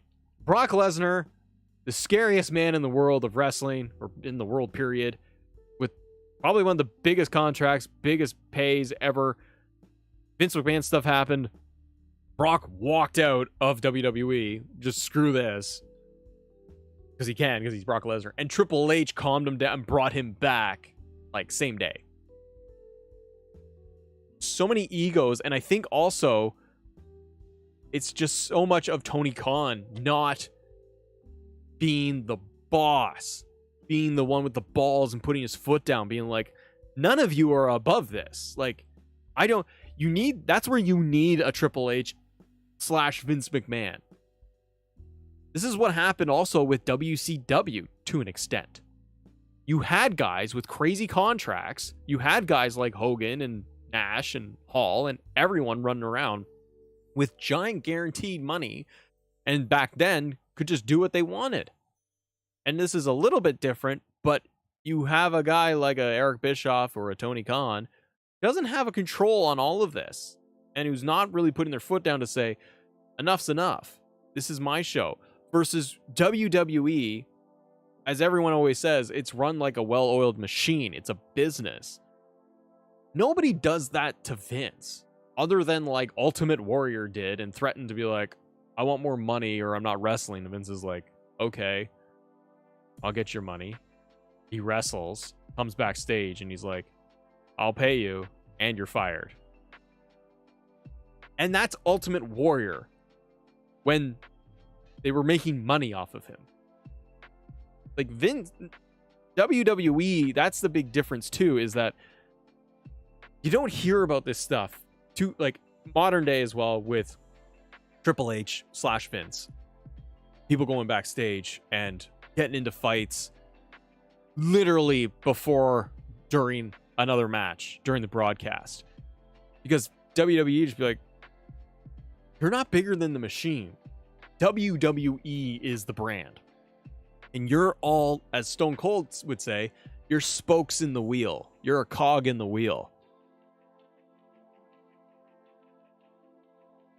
They are all expendable, but Tony Khan seemingly allows guys like CM Punk to be bigger than the company and bigger than the fans and the show.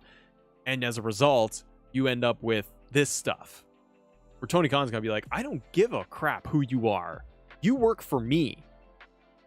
And you're going to put on the show I want. And if we can't collaborate, then get out. Like, I just be like, get out. I'll pay you your difference of your contract. I just want you out of here. I'll build up a new CM Punk. I'll build up... How about I build up 5 other wrestlers I already have on my existing roster to your level? And put on a better TV product, because now we won't have 3 segments a night dedicated to CM Punk. But yeah, like Trevon, feels like Tony Khan's always like, well, I just want everyone to have fun. I just want everyone to get along. We have fun wrestling because I'm playing with my action figures. Dana White addresses reports on potential of Ronda Rousey UFC return. We haven't heard about Ronda Rousey, whether WWE is saying goodbye or not. Dana White initially denies this, telling Sports Illustrated that there's no shot that Rousey returns to UFC. Since then, the Daily Mail reported that Ronda Rousey's confidence stated that the former MMA star is, quote, focusing on potentially making a return for one last fight in the UFC next year at UFC 300. It would make sense if Rousey returned.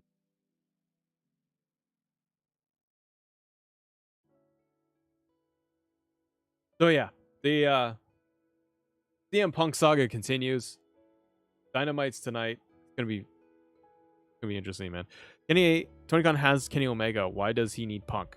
I mean, they're different characters. Like, I need more than just a Kenny Omega on my TV. Like, Kenny Omega doesn't entertain me that much. The Elite don't entertain me that much. Like, I'm glad there's like Collision. There's other stars on the roster. Kenny Omega's great, but I don't find his promos all that intriguing, and I don't find that the storylines they do are very intriguing. The Takeshita stuff is this. The Don Callis family is interesting, but it's more on that side I like.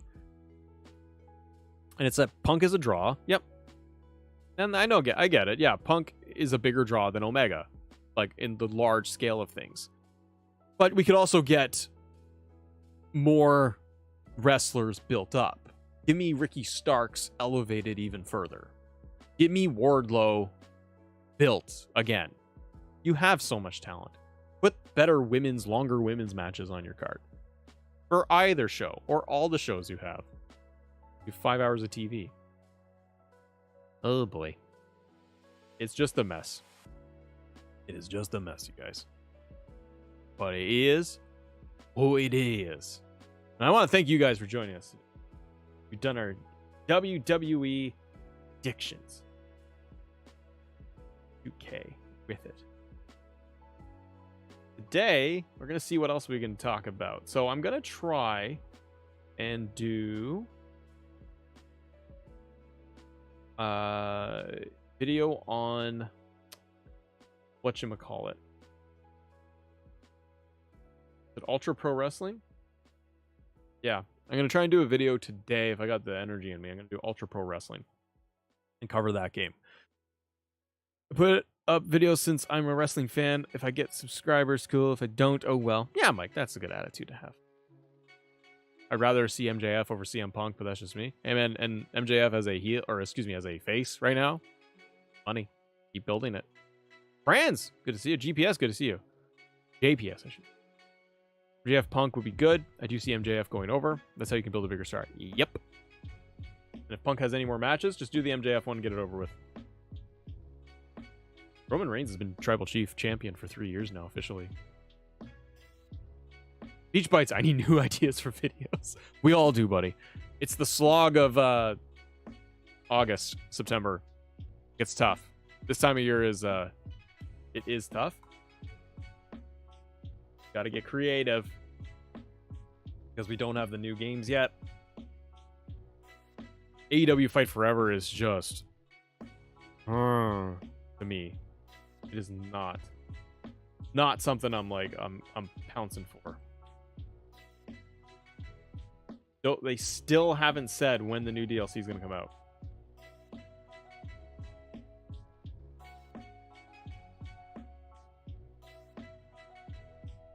We might get new patches for 2K23, but it's going to be my faction stuff. Wrestle Sketch Raw Anonymous GM. Yes, Captain Kirk, that is on the list. But I got to go back and I got to rewatch and like Wikipedia the Raw General Manager where it started and the stupidity of it. Jason Cortair, can you do a video talking about history of career modes and my rise and what we want in them. That's a cool idea. Yeah, go through and be like what my rise needs to do. Now the thing is though, is like I can guarantee you in my head I can already see it. I talk about my rise. I guess it'd be more universe mode. People just say I want story mode. I want story designer. For Marines 1095 days. FBE. Wolf mode. Does Canada have a sun in the morning? Asking as an American. You're asking me if the sun rises in Canada? It does. We get the sunrise and sunset. There's also a moon I can see. Wolf mode. It's wild here in Canada. Not snowing yet. I'm being a dick. I know. It's not snowing yet. It's cool today though. Brr, it's 20 degrees. Ever considered rating universe mode? Ian Gouda? Yeah. Ian, we could rate universe mode in a video. Like what? Overall review the mode? Gotta do that. You can kind of review the modes too. Even someone clip that. Wolf mode? Yeah, no problem, man. Yeah, we get the sunrise, sunsets, we get a moon, we get different weather patterns here. We experience sun and 30-degree weather and snow in the winter. It's mind-blasting. Yeah, like ranking from the best to worst. WWE 12 has my vote. Oh, Ian, you want to do like every universe mode? That's not bad. Do that. TLA, good morning. Montaigne says WWE 12 had the best universe mode. Yeah, that's why I gotta go back and I gotta watch a bunch of stuff and see which one really was good.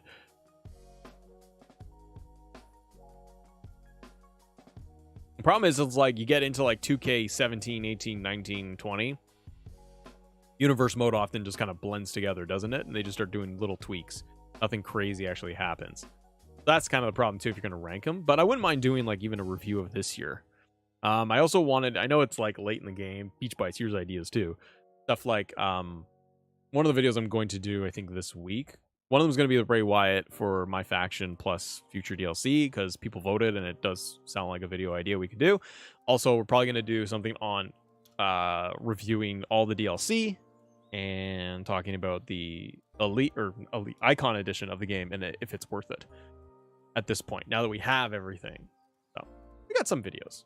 There's some stuff to do, and that should take us all the way through mid-September, and then it's probably getting into rumor season. Rumor and predictions are fun. Did CM Punk join WWE, Brian? Nah. WWE doesn't want him. Why would you want that headache? All you hear, if you're Triple H, and you're like, all I hear is what a mess it is, and this guy's involved. Why do I want him? And pay giant money, and they're not getting the return. Collision gets like 400,000 viewers. It doesn't pull in 1 million viewers with CM Punk beginning of the show and the end of the show. They should do a Bray Wyatt theme for 2K24, Matt. They should do, I saw people on comments too, they should do I love the idea of doing an alt cover for Bray Wyatt. Give us whatever the cover is going to be for 2K24, but then put in an alt cover for everyone.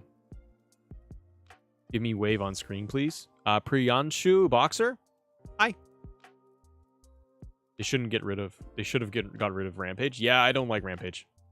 Watched the first month of it, and I was like, this is just nothing matches. I love watching Impact Wrestling AEW. James, I don't have any time. Like I would like to watch Impact. I don't have time. Most of the time with AEW, I watch it like the next day. And Collision is just kind of like sometimes there's good matches, other times just sitting around and watch. It's on Saturday night too. Usually doing stuff where I'm like, okay, I'll catch up with Collision when I can. Otherwise, I don't feel like I'm missing that much.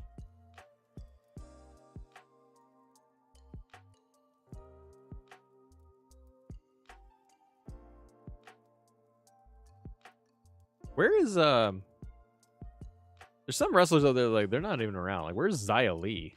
Where did she end up? You know where she ended up? No man's land. You watch Dynamite every week? Nice. Yeah, I try to watch Dynamite every week. If I don't watch it on Wednesday, then I just end up catching it the next morning or something. Ah, Firespark. Hi. What have I missed? Oh, right now we're just kind of winding down at the moment. We were talking about, well, we did all of our predictions for Payback. And then we talked a little bit about the CM Punk situation in AEW, because that's a whole thing. Wish we could get a tag team focus soon. We need more legendary tag teams. I wish we would too. It'd be nice if they did like a universe, not a universe mode, a showcase mode, but on a tag team. Maybe they did like the Usos or they did the New Day. That'd be a lot of fun and it'd be different instead of just giving me John Cena. Blakester, yeah, I don't disagree. Give Xia Li and Tegan Nox a shot in NXT and see how they fare over there. Ozzy, we're disappointed at the free DLC given to us on 2K23, and they made it sound like it was going to be multiple superstars. Yeah, they did. I was disappointed too. They really did not deliver on that. Not that we should have had large expectations, but I think when the devs are coming out being like, we're going to be giving you lots of, we got multiple free editions coming to the to the game, and they give us 2. Flash, they try to say that Uncle Howdy is a free edition. Well, it's in the paid DLC, so it's not free. And I was like, that was disappointing.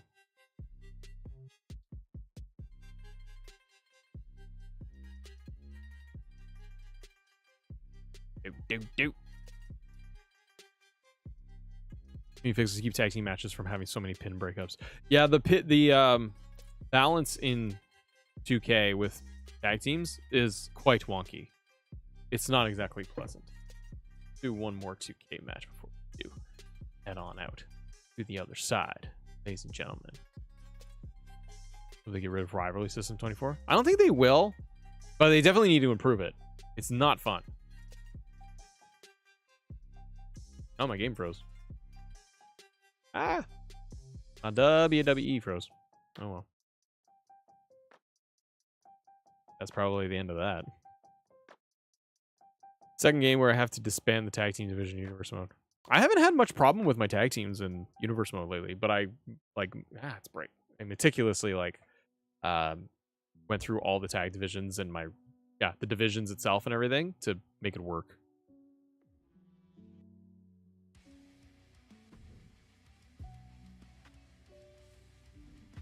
They're also advertising NBA 2K24 on WWE. Anybody else find that annoying? It's just me.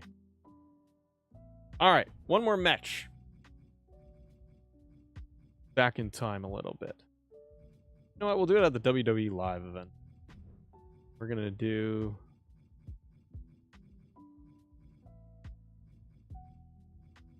a 5-way.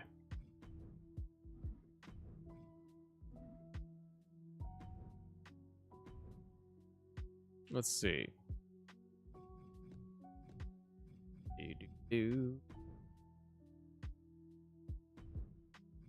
Eliminations. I love elimination matches. Let's see. Who can I be? Anybody custom that I like? Who am I feeling? Who am I feeling this morning?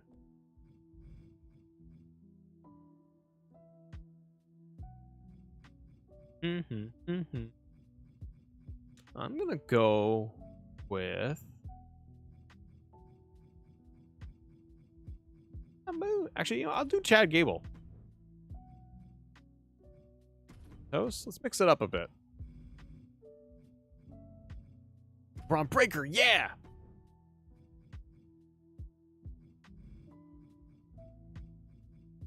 And I'll throw in Ricochet. And last one. Slobber Jobber, you're good at thumbnails? Oh, that's kind of you to say. I don't feel that way at all. And I'll put in Super Cena. Most random thing ever. It's a live event, so it doesn't matter. Honestly, I hate my thumbnails. I'm my worst critic. But it could be just topic and idea is not what people want to click on. Thumbnails are okay. Not great. All right, let's try this. I'm Chad Gable. We got a random 5-way. Santos, Ricochet, Braun Breaker, and Super Cena. Oh no. Trying to get these heel Braun Breakers fight. Yeah, I like heel Braun Breaker a lot. I wonder what they're going to do with him when they bring him to main roster, if they're going to bring him to main roster. He should be on main roster as this current heel version. It's the only thing that works. Roll up Super Cena. Come on.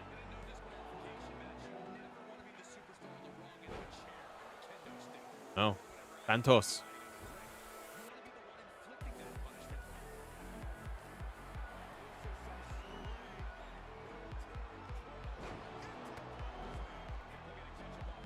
For the pin. Come here. Oh no. Yeah, reversals. Braun Breaker's gear is not great. Yeah, him with just straight black gear is not very enjoyable. They have him in a feud with Mr. Take Your Stupid Glasses. Because it's fun. Here come Tuesday. Come Tuesday, we're gonna get you. We're inside.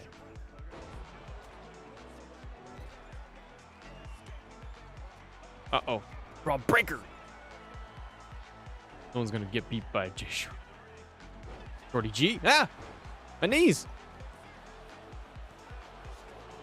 Maybe Payback looks god-awful. I don't know, fan. I think it looks fine. Uh-oh. Going for it. Not today, Super Cena. Weirdo. Oh, Ricochet. I think Payback looks fine. I don't think it's going to be earth-shattering. But I think they will set up some cool moments. Some decent stories. Whoa, suplex. Do you guys think that Chad Gable was going to win the IC title? I don't think he is. I think that they're still going to go with Gunther breaking the record. Go. I love this finish. Oh, bang! 2. Braun Breaker should show up in the Royal Rumble. Like Vince McMahon was like, here's the gear someone put on it. Yeah. What a maneuver. I'll watch it, but not live at 2 a.m. Sunday morning. Fine. Yeah, Transit is kind of like that show where you're like, I could watch it tomorrow if I miss it. It does feel like a mid-card premium live event. Or like just a big Raw. And it's because like there's no Roman, there's no Bloodline. What we're all used to. No Gunther. Which is odd. Why not do that? Why not do Chad Gable and Gunther at the show? I heard it was because they didn't want to do too many matches. What are you doing with the chair, Santos? Not very kind of you. Go. Braun Spear's nasty on him. Chad Gable's got a finisher. Do this.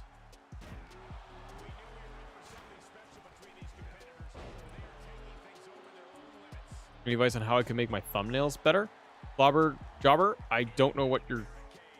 I'm assuming you do 2K stuff.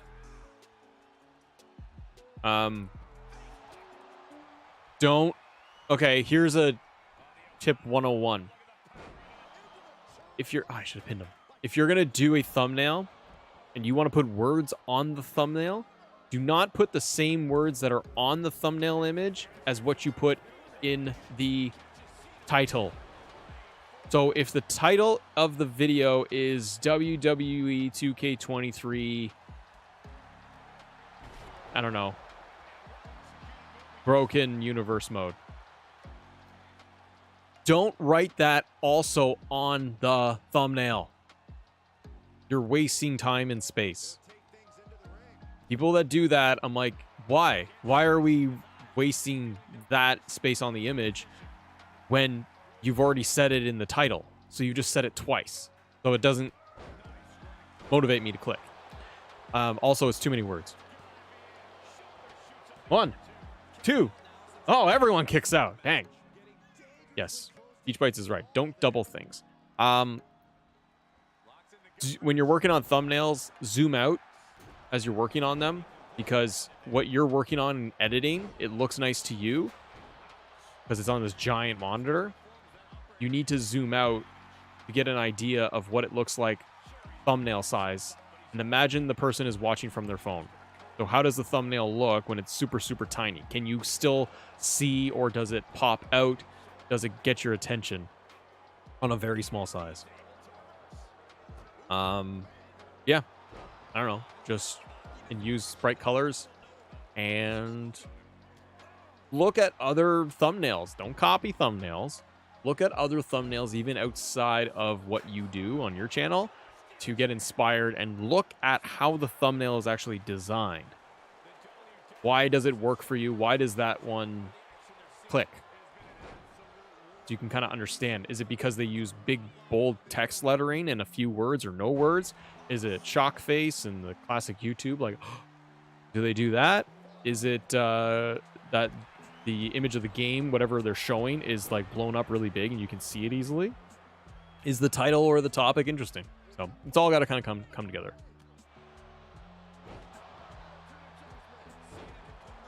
I like Braun Breaker. I feel like they're really misusing him at the moment. What if they're misusing him?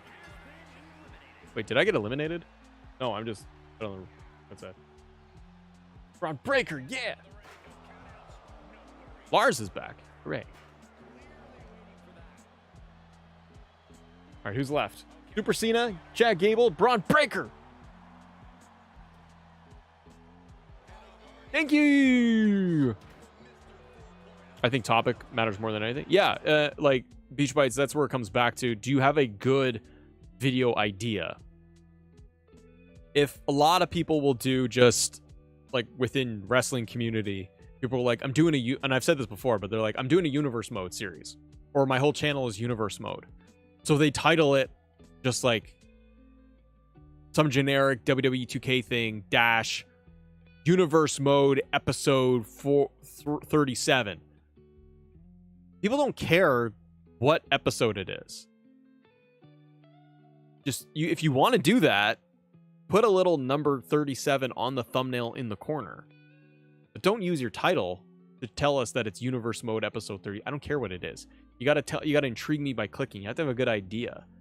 Or you got to be like, you can't believe what happened this week in universe mode, or like 5 things that whatever did well. I don't know. You can't just double up your titles, and you can't you gotta have a good idea. Like what I typically end up doing is, even like today, it's like noon, so I'm gonna have lunch. I may or may not have another coffee, but I'll probably go and sit outside and sit in the backyard, and I got my phone.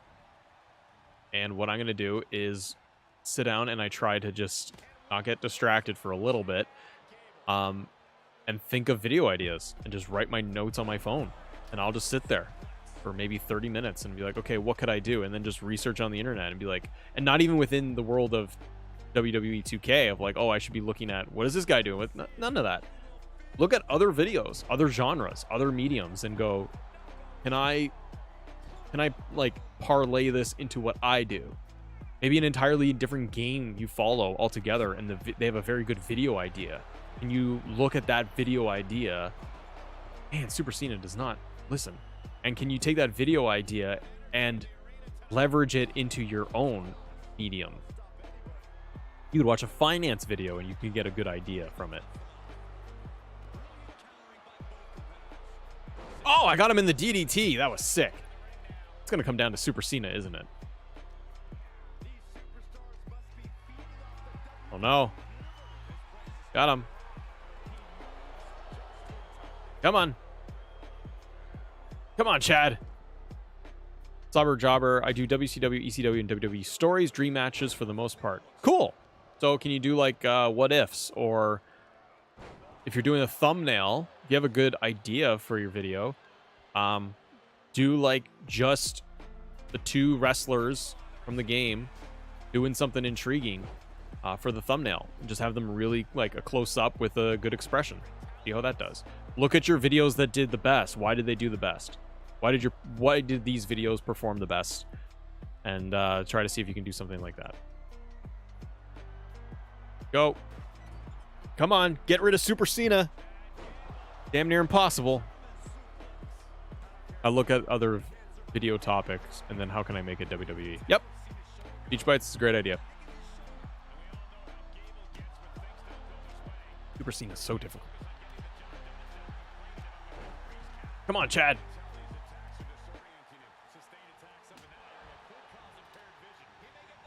Oh no. Oh no. Oh God. Oh, dang. I couldn't get out of that. Yeah, Gable eliminated. Darn. Now it's down to Super Cena and Braun Breaker. Yeah. Mike, get a life, kid. Aw, dang it. That was close. Look at Cena's arm. He's just like, whack, whack, whack, whack, whack, whack, whack.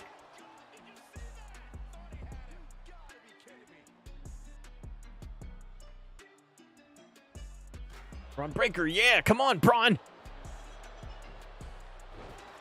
Have you guys gone back and played Fight Forever?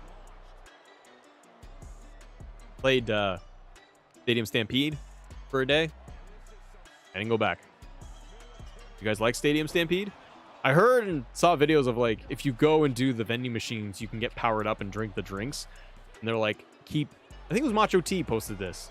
Might have been him. But someone was like, when you're gonna last to the very end of a match in Stadium Stampede, just go to the vending machine and get those health drinks, and then when the zone is about to close down and everyone's dying, start drinking, and that's how you'll game it. I was like, that is so stupid. Fight Forever still has so much potential. Does. There's lots of potential there. Braun Breaker wins, yeah. That Stadium Stampede's not for me. I watched you play. I'm good. It's